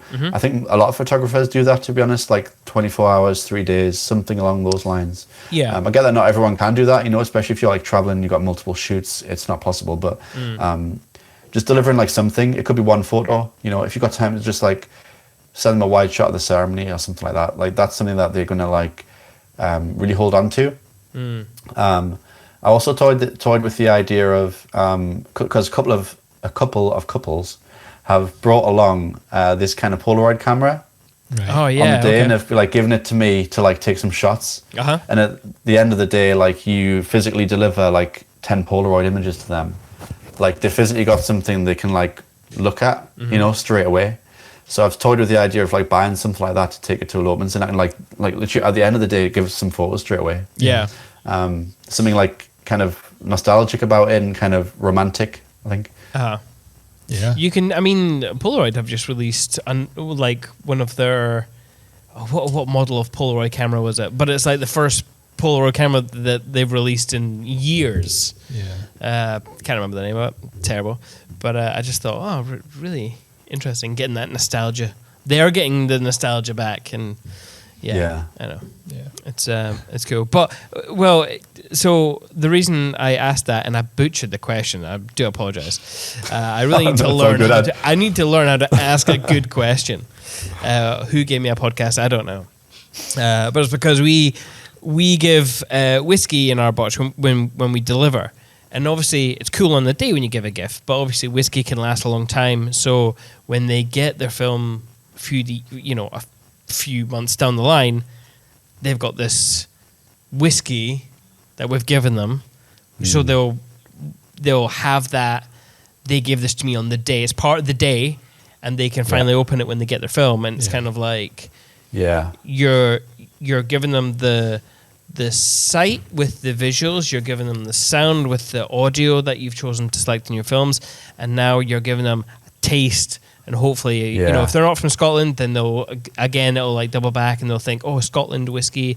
It'll just be pulling on all the emotional senses to strike that balance back up. But no thought about that. Like you're playing on all the senses there. There are things I'd considered sending like welcome boxes, but then I was like, what happens if people don't drink? They've got like a dietary requirements. I didn't know how to kind of flirt with all that stuff. I'm sure you've had it where you've maybe sent whiskey and they've been like, I don't drink whiskey or something. Some never for like, I'm teetotal or anything, not yet. But I don't drink whiskey. We've had that a lot. Okay. But So- usually, Cool idea. I really like it. Yeah. Yeah, I like the idea of sending something in anticipation of receiving the full gallery. Because the Yeah. way I do the prints is I send the gallery, I send them another email to flag 10 photos that I print for them. Yeah. Right. But I'm going to not let them choose now. And what I'm going to do is I've literally just started this. I've got like folio albums to kind of like drop ship the prints for them now, because I was Yep. packaging it all myself and it was taking ages. And the post office in Portree is open like 2 days a week now. Oh, I can't even imagine how much of a nightmare that would be. So I was like, I just can't do this anymore. So I've got Yeah. like prints like waiting to be sent. So I think what I'm going to do anyway differently is I'm going to, when I've done the sneak peeks, I could almost send those prints straight away. So like within a couple of weeks, they get like surprise prints in the door they didn't even know. Yeah. And they can like put them up around their house, you know. Yeah. So in anticipation of the gallery, they can walk past them every day, and you know, and then when they get the full gallery, they're kind of excited because you've kind of teased them a little bit with like some extra photos on top of the sneak peeks. Yeah. So I think maybe that's something that would work. I love that idea. Kind of playing with it, but yeah, I think I'll start to do that. Yeah, and yeah. especially for like the couples that are on a longer trip over to Scotland, Yeah. then they'll just be getting home as those prints probably arrive, no doubt. Probably, yeah. Yeah, Yeah. Exactly. Sounds So, really good. and they often don't ask about it either. So I feel like sometimes they get their prints not aware that they were going to get them. Maybe they just didn't fully know what they were paying for. Kind of they're getting the prints without realizing it, and it's like a nice little bonus for them. Yeah. Even though like in the contract and everything in the packages, it's all said that they're going to get these prints. Yeah. But I like the idea of the couples choosing them, because then they don't have to kind of get their own prints like on top of what they might want to printed. But from like a business standpoint as well, like in the print box, you could put like coupon code for like discount on a PicTime store for like an album, more prints like at a reduced price. Like you can kind of you know, add more like into the workflow that way, so that you Yeah. might be able to kind of create some additional income. It's something I'm really pro at. I haven't ever really pushed like people buying stuff in the online gallery.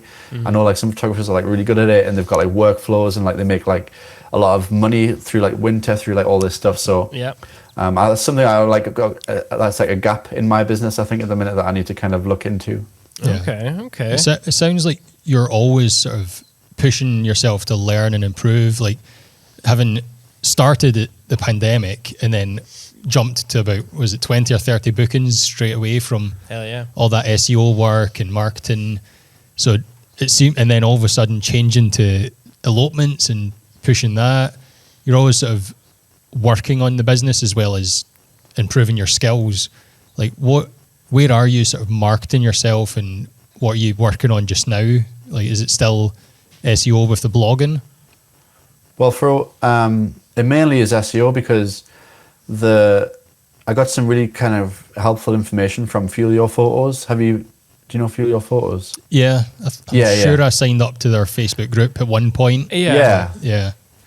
They're pretty much they're photographers. I think both of them were, and that's pretty much where I learned all the SEO stuff. So I've literally like when I was mentioning I would push the girls in the buggy around the park, I would have like, I've listened to all their YouTube, I've listened to all their podcasts, I've read all their website, I've been in their Facebook group asking questions. I feel like it's really good practice to have like a good shop front. And for me, like the website is a shop front. Like that's like always where you want people to end up. And I know photographers who actually like do really well and like don't even have a website and just do it all through Instagram, and like that works for them. Yeah. And that's great. But like for me, the website is like, has to be like the best representation and ultimately where you're going to like sell yourself the best. So for when I started, like I'd learned a lot of SEO and I'd done like keyword research, and I'd realized I could probably rank for these words and how much search volume is it all getting, all that sort of stuff. So I created all the blogs, and then people were like suddenly booking from that. And I kind of left it a bit because I'd kind of done all the blogs that I thought I'd needed for like my area. But then suddenly I might want to target a new location, or like have some destination inquiries, or like do like the odd kind of bigger wedding, you know, rather than just like 2 people all the time. Then I need to, so now I'm doing keyword research so I can write some more blogs over the winter, so I can start them ranking by the time January, February, March, April comes around. Yeah. I do the odd. I never really did paid advertisement, and I only started this year or last, just because I wanted some like extra kind of eyes on the website, and I was just testing it out. So I do spend a little bit on advertisement, and I think I'll probably get back what I've put into it. But that's mainly like SEO. Google is like 95% of where everything's coming from. Yeah. And then on this year on Instagram, like I really wanted to try to work out how I could grow on Instagram, see if that would correlate to like more inquiries. So I put like a lot of work in. I had like a social media person. Like I was in like a group coaching program like with this person. And I put like a lot of work into like reels and posts and like analyzing, like A/B testing things and checking what the audience likes and what they don't like, and like analyzing other photographers, like pages who've grown and how they did it and what did people take to. So I kind of grew my Instagram following over the last few months, but it hasn't really correlated with like an increase in bookings. Right. Okay. I think it's mainly like photographers following photographers. That's what I'm finding. But I'm going to change that, and I'm going to probably do like a lot of TikTok over the winter, because from speaking to my friends and from the people who follow me on TikTok, it's usually not photographers. It's usually like people. Like you can tell who's following you. It's like a person who potentially is going to get married. So I think that's where you can probably target like actual couples or like bridegrooms who are kind of looking for inspiration. I think that's where it's kind of going to, and Instagram. Although I still get like inquiries through Instagram, it's not loads. I feel like it's a lot of like photographers like looking at other photographers' work. Yeah, I get that. I get that feeling as well. We do have a TikTok. I think I'm following you, but I think so, yeah. Yeah. But recently, like, we don't really use it, really. We've neglected it. We've neglected it. We had one really big video that went viral from Skye, and I just got lazy after that. And yeah, it's terrible. But I have been thinking of maybe this podcast would be better as a TikTok. Yeah, Just you got the content straight away. Yeah. Plus it spreads you out a little bit more. So yeah, but it's the so hard. There's a market, and there are so many like pots that you can put your hands into. Yeah, and you need to. It's so easy to get kind of caught up in like Instagram and be like, I need to do it, and you're like, but like, is it working? No, then what are you doing it for? Like you could like have written 2 or 3 blogs and like be ranking 1 or 2 in Google and have like an inbox full of inquiries. Yeah. Rather than trying to like get to some sort of metric or some sort of like vanity figure. And I've been caught up in that myself, like so many times, Yeah. like start TikTok, like this is going great, and the month in I'm like, I've got no time, when am I going to do these? And being like, you know what, it's okay, like you don't have to do these, like whatever works. Like some people love it and they enjoy it, and like they make TikTok in like 2 minutes and then it's on straight away. Like it takes me ages to even think about posting something on Instagram. I psych myself out. I'm like, that's not good enough, I'll bin it, whatever, I'll delete it, I'm not going to post today. I'm the same. Yeah. I always take so much time, and then I wonder, like, does everyone have to go? Like, does everyone take this long to do this, or am I just slow? Like, some people love it, and I'm trying to figure out why they love it, and I don't know. Honestly, some people just post, like they don't even care. They literally just pick a photo and post, and I'm like, that gives me like so much anxiety. But that does bring us on quite nicely. Having teased our audience for a while, I will now start asking you about your blogs, because it is a really good way of marketing if you haven't already put blogs together from your website, and you have got many. Some include How to Elope in Scotland 2023, Isle of Skye Elopement 2023, Glencoe Elopement 2023, and the Ultimate Elopement Planning Guide. First of all, in case people don't already know, why should they bother with guides? Like, I've got 2 kinds of guides. The planning guide is like a PDF download, like it's called how's it called? It's got a name. Anyway, get onto that. I do have it, because like I said, I put my email address into you, so It's something someone can download for free that would sow a seed that they might then, when they come around to planning, they would have you in mind and you've given value. Yeah. The whole idea with like why blogging is so effective is that you can set yourself up as an expert in your field. You can be the kind of, especially in an elopement where couples don't know how it works, they don't know where to go, they've never been to these places, they don't know what's possible. It's an easy way to kind of build trust, build confidence in your service, make you the expert in your field, and also like if it's done in a way that is targeted to, so that you come up on Google, then you're going to have hundreds, if not like thousands of eyes for free every month coming to your website and your page. So a lot of these couples, a lot of these people might just be kind of browsing or whatever, but several months down the line, they might think, like should we plan our elopement now? Like, where should we go? Oh, I'm sure I read this guide on like someone's website about eloping in Scotland. Let me try and find it again because it was really useful. Yeah. That's kind of a really powerful like message that you can send couples. And also during the planning process, like some of the guides I've got on my website, I haven't put them on there for like ranking on Google. It's just because lots of couples ask me the same question, like how do I include my friends and family in the elopement? Like, what are things I should consider? What should I tell my family? Yeah. So I created a guide about how to do that, and then now I just send a link to the couples being like, here is some useful information for you. Yes, and I think your system maybe thinks that I'm a potential client, so I do apologize for that. But I've not seen your email, so I do have one of your, because I was like, what are they called? And then your system has been emailing me. Obviously, I'm not your target market, so I have been avoiding you. But you've got, like, on this email, you've got 6 or 7 links to other blogs directing me right back to your website. And eloping with families. How much does it cost to elope? 10 amazing elopement ceremony ideas. Like, this is stuff that you send, like, they could just go into this and spend quite a long time on your website. You can create like a rabbit hole of information for them, Yeah. And obviously the goal is you want people to inquire with you, but during the lockdown, like the biggest thing that I learned from Jai Long is I'm sure you've maybe got Jai Long on online or something on social media.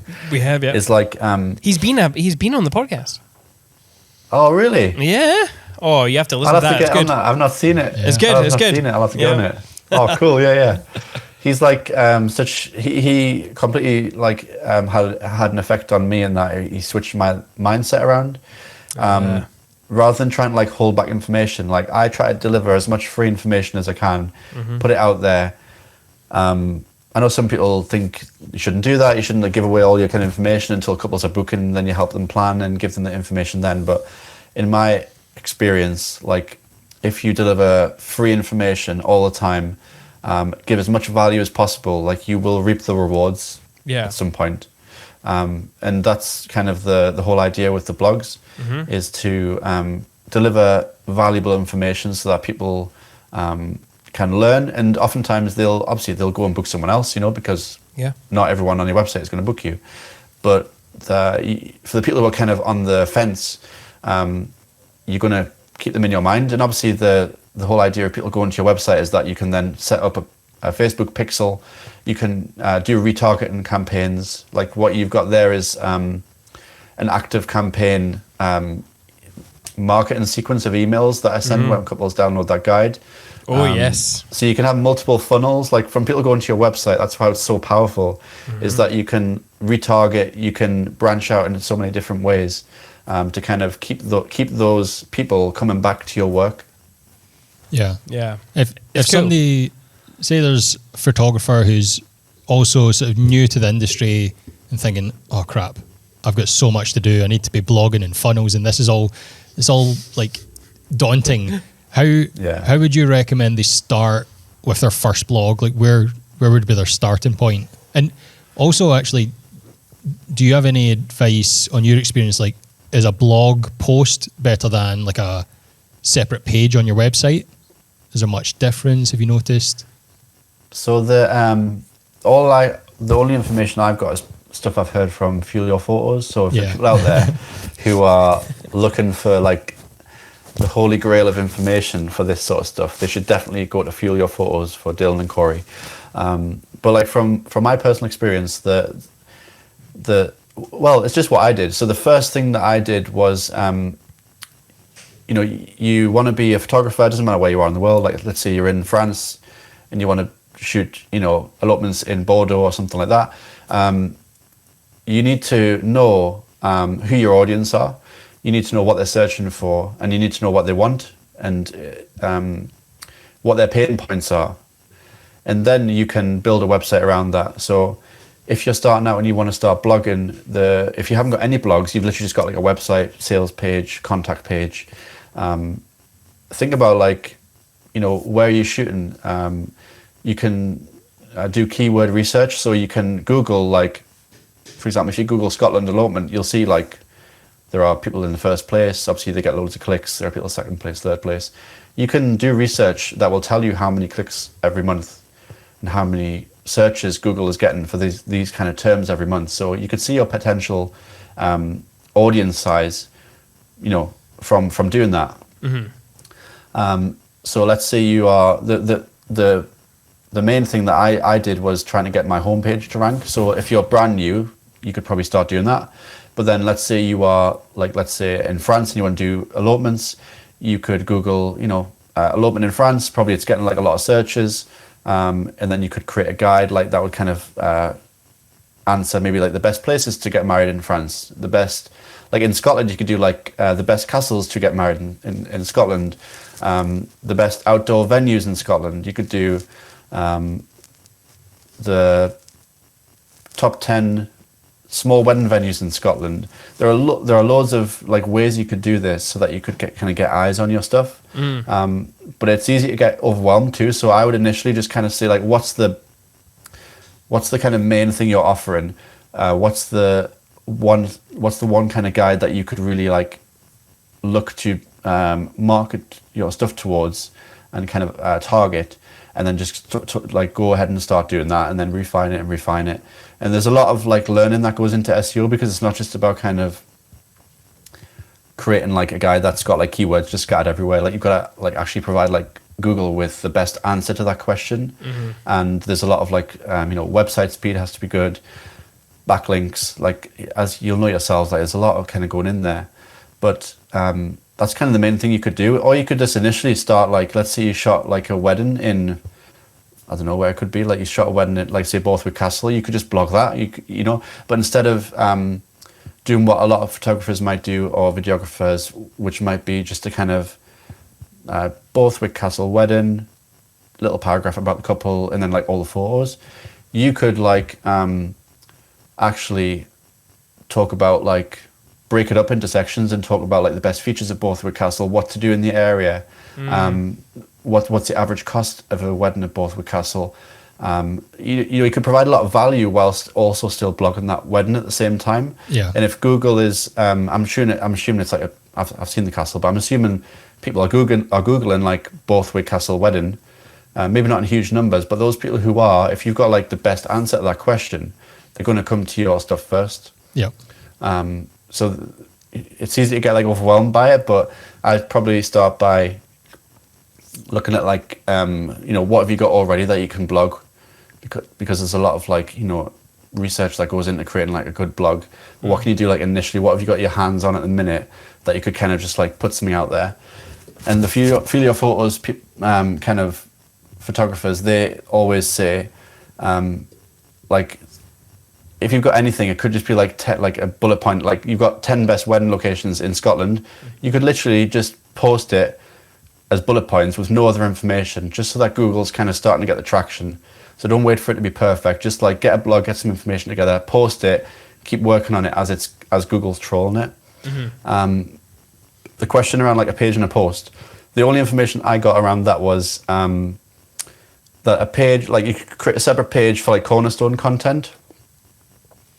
So I've got like the Isle of Skye elopement guide, how to elope in Scotland. That's kind of like my cornerstone, like the main blogs that I want, where majority of my work come from. I create a separate page, and I create a post for like supplementary stuff, like the ceremony ideas.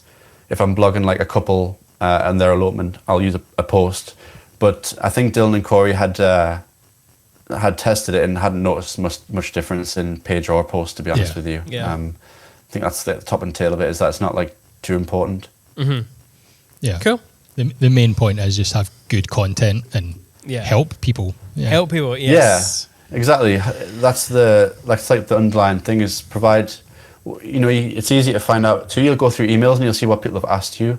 What are you always typing in emails? You'll know yourself. You answer emails. You think I'm always typing the same answer to this. Like, why don't you just like create like a resource for it and direct people towards it, and then kind of help yourself out that way. Yeah. Yeah, absolutely. I've gotten rid of some of the questions because obviously we're running a little bit late and I want to do a little show and tell. But I just wanted to draw people's attention to the fact that you were a rising star for the rangefinder back in 20. I don't have the date. Is it 2022? Yeah. You're right. How has that been? Yeah, it's been good. It's odd in when I first started, like I didn't know what that was, but then you suddenly kind of one way or another you find out what it is. Yeah. And obviously, like a lot of the kind of photographers that I looked up to had won this award in the past, and there's a lot from Newcastle that had won it. Like it's an unusual amount of like people, and I think I got an introduction because the photographer that I did that videography wedding with, he won it. So I think I kind of knew early on what it was. But I never thought in my wildest dreams that I'd ever get nominated for it or win this award, because like the standard is just insane. Every year it's like just picking up and up and up, and I just thought like whatever, it's never going to happen to me. And also like you could never chase that award because you had to be nominated for it, and it was kind of secretive and all this sort of stuff. Although this year I think you can self-nominate now. All right. Oh, can you? All right, okay. Yeah, you can nominate yourself now this year going forward. They've changed it up. Interesting. But you had to be nominated by like a previous winner or an industry professional. Yeah. And my friend had won it the previous year, and she had nominated me. Got an email saying like, someone's, nominated you for this award, blah blah blah. And you've got to pick 30 of your best images from the whole day that tell a story, which took literally months and months like to go through. Yeah. I went through that whole process, which was actually really, really good, because it helped me to find gaps, because I was choosing like 30 images, best portrait, best ceremony shot, best prep shot, and I'd realize I haven't got this shot. Like, why do I not take this shot? Or like, why can't I find like a really good ceremony wide shot? Like, what am I doing wrong? Yeah. And so like, it's really helpful, I think, every year if you can go through your work and just kind of say, try and pick your best photos, 30 of your best photos, and just say, you know what, there's definitely something I can improve on for next year. Yeah. So I found it like really, really useful in that way.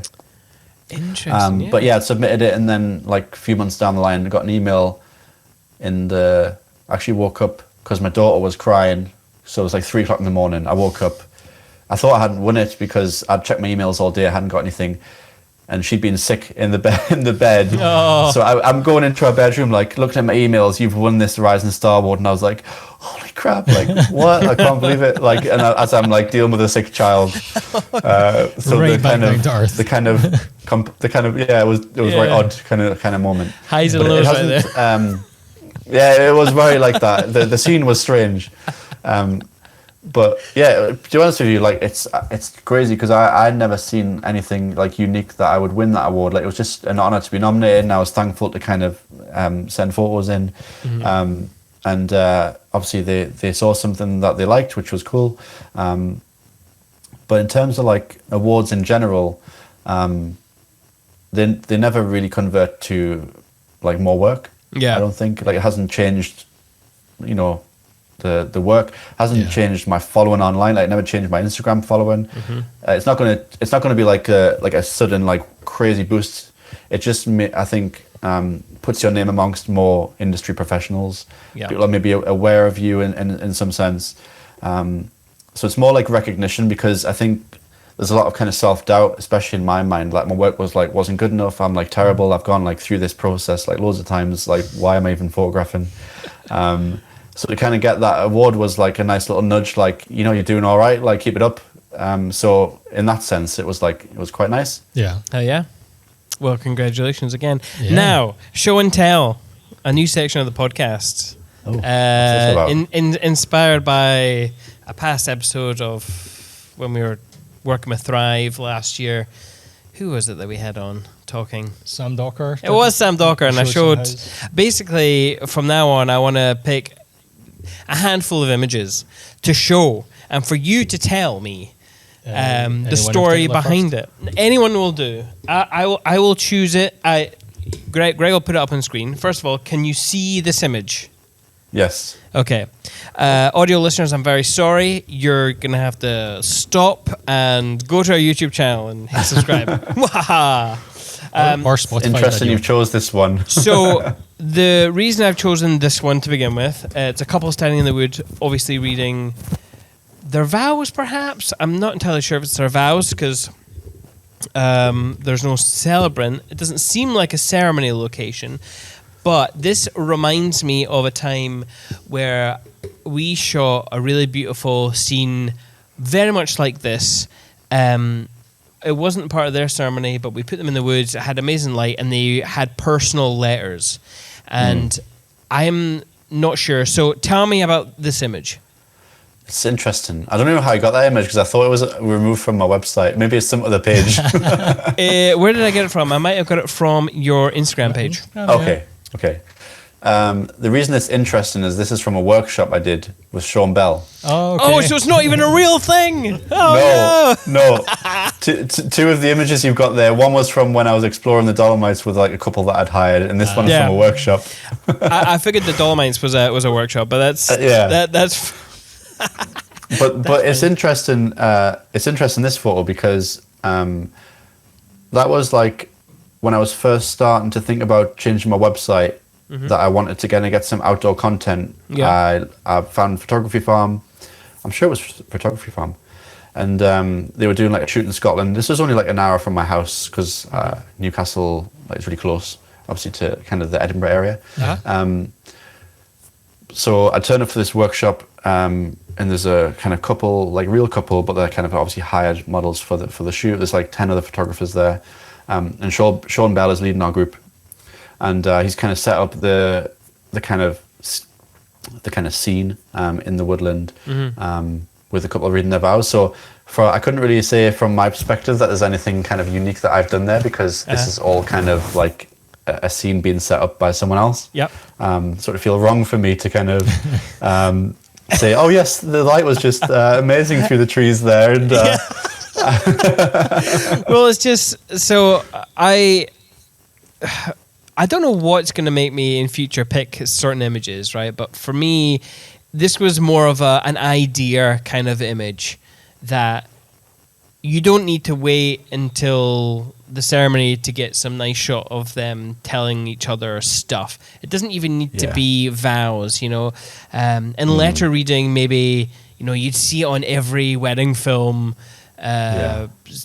circa 6 years ago, like them writing their vows or reading it on camera or whatever. And sometimes people still do that, but I always really like just taking the couple away and placing them somewhere and just giving them a moment that isn't backing ceremony. off a little as well. Backing off a little bit, yeah, absolutely. And just because, I mean, we had a really nice moment on Island of Skye where we did, you know, the couple didn't even want this moment videoed, but I was very insistent, and it was in a nice way, obviously. I was able to tell them why they would want this, and it was an absolute. It was just beautiful, and they told themselves stuff that they didn't tell them, that they didn't speak of during the ceremony. Yeah, so it was just that's like this podcast always has been a lot about elopements, but obviously some listeners won't really shoot elopements, but might still listen as well. But that was a large wedding in Rassay. That was a large wedding. But the couple were a bit more introverted in the fact that they didn't want to publicly declare emotional like things in the ceremony. So that's why they had the private letter reading to each other. Yeah. And it's a way of, you can still get that intimate private vow content even if your couple are introverted. Yeah, absolutely. There's a lot that can be said from this photo actually in terms of like that kind of back end experience thing, because I like you said there, like I offer now like couples to even if they don't want to say, like even in our elopement actually, like we didn't say personal vows in our ceremony, even though we had like our two best friends there, Sean and our friend who was a celebrant. Like we didn't even want to say anything personal there because we were that kind of like nervous about it. Yeah. I offer couples, especially if they've got like guests there and all that, to like say their personal vows somewhere else if they want to. Like, I'll stay back. I'll put like a 85 on. I'll just get some wide shots. No one else is here. You can just be like present with each other and you can have that experience.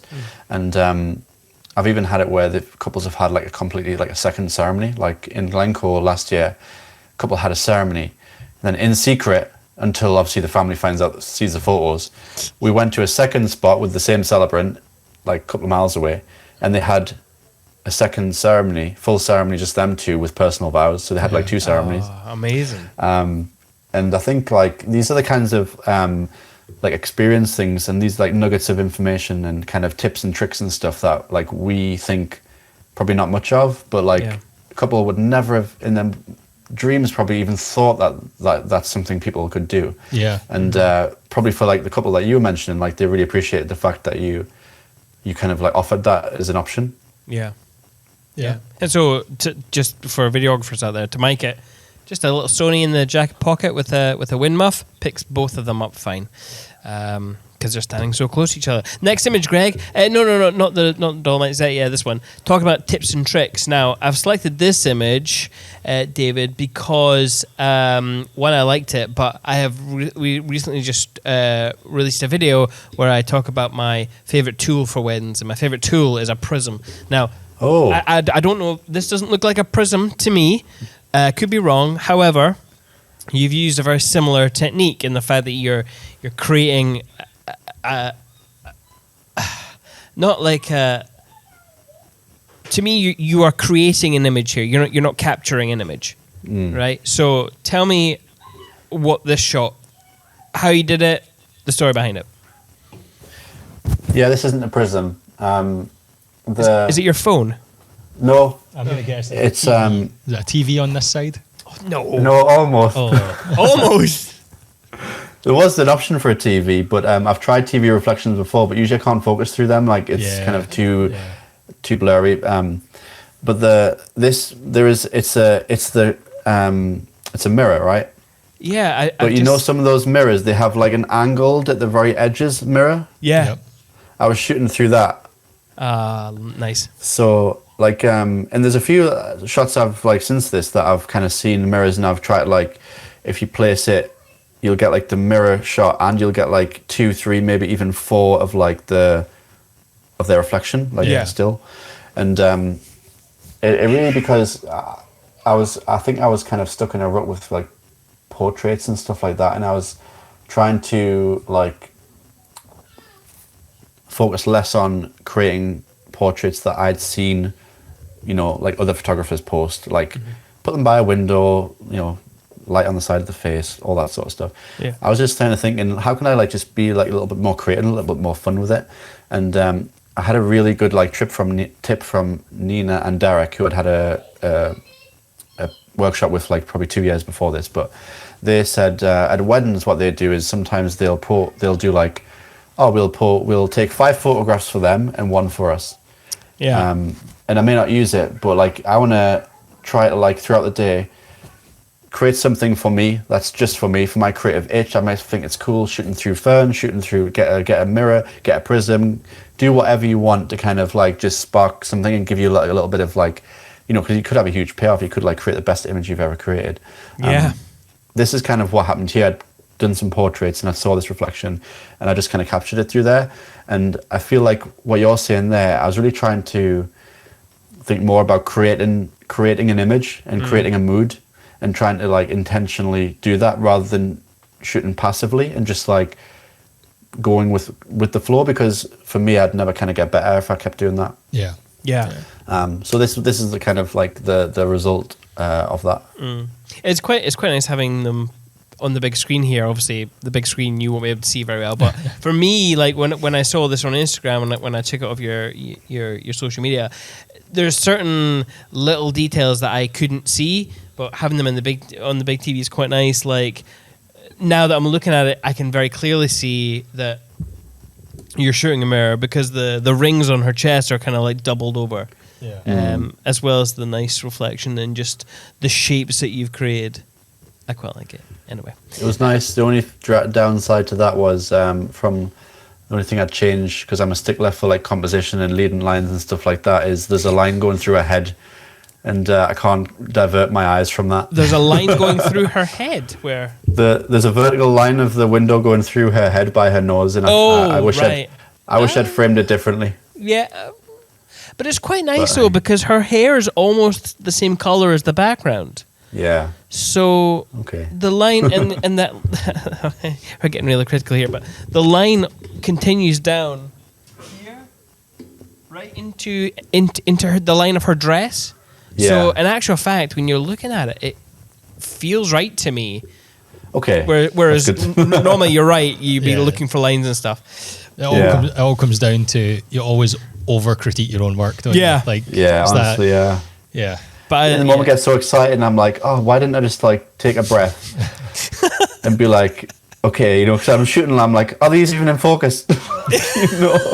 Yeah. Right. You next, just get like so excited. Next images, or next image, because we're running out of time. Are you okay with time? I know we've run over a little bit. Okay, I'm good. Cool. So this one obviously is the Dolomites. Dolomites is having a thing at the moment, with workshops and people taking stuff here. The reason I picked this image, because you have incorporated the landscape into the composition in a way that a lot of people kind of miss an opportunity. And I love doing this. I love placing a couple or a person in the peak of a mountain or in the trough of a valley. You can see some amazing photographers doing the very same thing. But here, obviously, the couple are beautifully posed in this tree or this hedge or on this stone that's surrounded by the green, and they've just that perfect triangle that you've put them in. And obviously, with the weather and the surrounding mountains, it just creates this stunning image for me. But what's the story behind this image for you? Well, me and my friend basically hired a couple who were in Italy because we wanted to. She's shooting in Italy. She's like wants to market towards Italy. I thought that I would want to do the odd destination elopement, so I thought I'll get some content. And also, I've never even been to Italy, so I thought I'll just go to Italy. That'd be cool. Yeah. And it was cool. So this was like this was like middle of the day. This is like an iconic elopement spot. Yeah. I'd seen hundreds of images from this spot before, and always usually similar perspective, like a wide shot with the little path, like a thing. Yeah, the little path. Yeah, it comes out, and they stood on the top. And I thought, how can I create a different composition that's in a place that's been shot like so much? So I took the wide shot. Obviously, I took like all the shots. Yeah. And then I went up to the top of this path, and then I saw something I didn't see when I was like really far away, which was these like trees that were coming out of the ground, but it's almost like a bush or a hedge. It's like gnarly trees. It's not like growing up. Yeah, it's gnarly. It's I don't know. Like, and also I really like playing with like texture in my photos. So like, I like shooting through fern and like shooting like through long grasses. So maybe like it's the point where like it just like distorts or blurs the image a little bit. And I thought here I get the perfect chance to kind of add texture to the photo, so there's like a feeling in there of like the kind of pines and stuff like that, whilst also paying attention to the landscape in the background. So I just kind of set them in a hug. Definitely changed some things on this photo too. But you would change because to me, I see this as almost a perfect image, because you're right with the textures. I love the way that you've kind of broken, and Greg's like, oh God, don't keep talking. But I love the fact that like you said, you mentioned the textures. So you've got the bottom half as that kind of like very sharp. Those fine needle points from the trees, and then in the background, that kind of middle third is like out of focus, grayscale. Still sharp, but not quite as sharp as below. And then the clouds again with that kind of grayscale, offering a different texture. And just you've broken it into third, kind of like a pudding. Like a trifle, like a trifle, and I'm looking at it, and it's love a trifle. And then you've perfectly placed this couple, beautifully posed in that hill, and I just think it's perfect. What would you what you said you would change stuff about this? What would you change? Yeah, well, the things that were out of my control was like the time of day. So I'd probably shoot it at sunset because this was middle of the day and it was quite harsh light. It doesn't look like that, but there was just mist on the mountains, but there was harsh light like around. I think it went behind a cloud, but all right. The only thing I'd change is in every photo, like portraits, I'm always trying to make sure that the hands are doing something. So the hand is kind of her left hand isn't doing anything here, and it should be placed on his arm. It should be holding his upper arm or his elbow. I feel like when arms start to like droop or like just angle, unless it's like intentionally, it can break the connection with the couple in the photo. And I think here it kind of breaks it a little bit. I think she was just balancing with her hand, to be honest with you, but like that's something I wish I'd in the moment had paid more attention to, because I would have just told her to move her hand onto him. But other than that, like, hey, that's how it goes. I feel like you get a lot of feeling from the image. Like there's the drama from the landscape, but when you look past that tree thing that they're sitting in, you're like, that looks a bit sketchy. It looks a wee bit scary. You're like, is that a drop behind them? So you're getting a lot of feelings from looking at it. So if you're analysing the hand, the hand's holding on tight. See, it's quite a big area.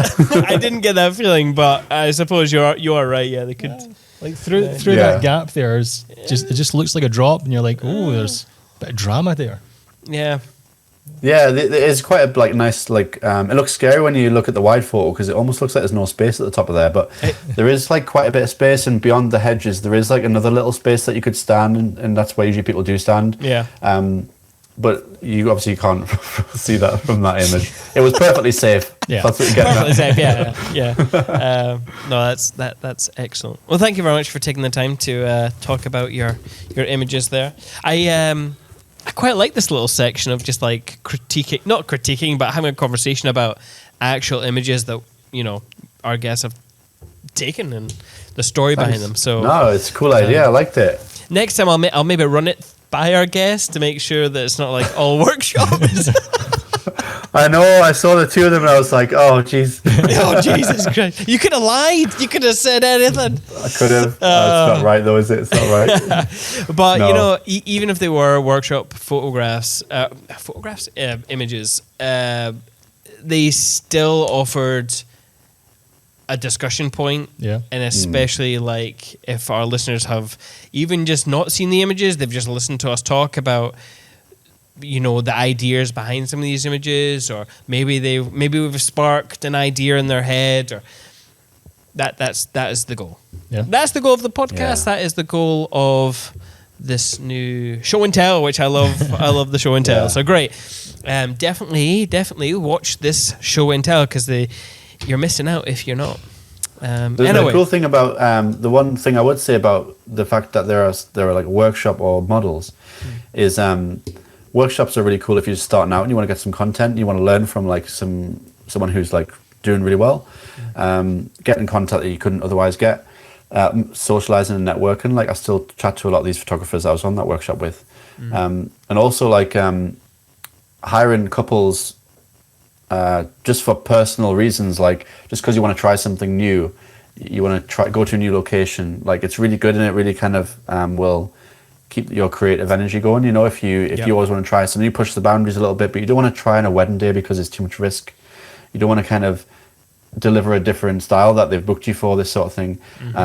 Then doing personal projects is a really good way of kind of trying new stuff out. Yeah. Definitely. Very cool. You've already gave your top piece of advice to anybody getting started in the industry. So we'll Loads jump of- straight to, do you have any book recommendations for our listeners? Any what? Sorry. Book recommendations? Or I guess it could be other online resources. Like you've mentioned, Fuel Your Photos, but Yeah. Or films, since you were talking about cinematography. I would probably. I do have a couple of books down there, a couple of portrait books that I got, but I wouldn't necessarily recommend those. To be honest with you, Why? Why not not? because they're not good. They're by like amazing photographers, but that's the only books that I've like got that are photography related. That's okay. The online, well, the film. Okay, so I guess the thing I could recommend is like if you really want to learn like how to use light and how to set up a scene and stuff like that, is looking at like cinematographers. So like one of my favorite films for the cinematography is Interstellar. Oh, In fact, it's probably my favorite film of all time. It Yeah. has to be up there. so good. Also, there's a really, really good film called, and actually I'd probably say this above everything, there's a really cool film called In the Mood for Love. okay. I'm not sure if you've heard it. No, I don't think I'd so. never heard about it until Nina and Derek, when I had that workshop, that mentoring session with them a couple of years ago. They sent me like a list of films to watch. It was voted like the best film of all time, and I'd never even heard of it. what? Yeah, Well, 2000. where would I go here? it's from like 1990s, I think, or maybe something like that. It's Chinese. I think it's a Chinese film. Yeah. Yeah. It's just for pure like cinematography, like composition, like storytelling. It's an incredible film. Like for that, you know, you can watch something like Interstellar and go like, how would I apply like that stuff to like my work? Yeah. But a lot of the scenes are like indoor scenes in rooms and bedrooms in this film. Yeah. Incandescent lighting, natural light, really dark like moonlit alleyways and stuff like this. It's really like an inspiring to like film to watch. So In the Mood for Love. I think there's a sequel I've not watched as well. Okay. I don't think the sequel was as good, but hey, I think it's called like 1864 or something. Yeah. I'm not too sure. But the director's like really good. So I'd recommend In the Mood for Love. Quite a dark. I mean, I don't want to say horror but I don't know what.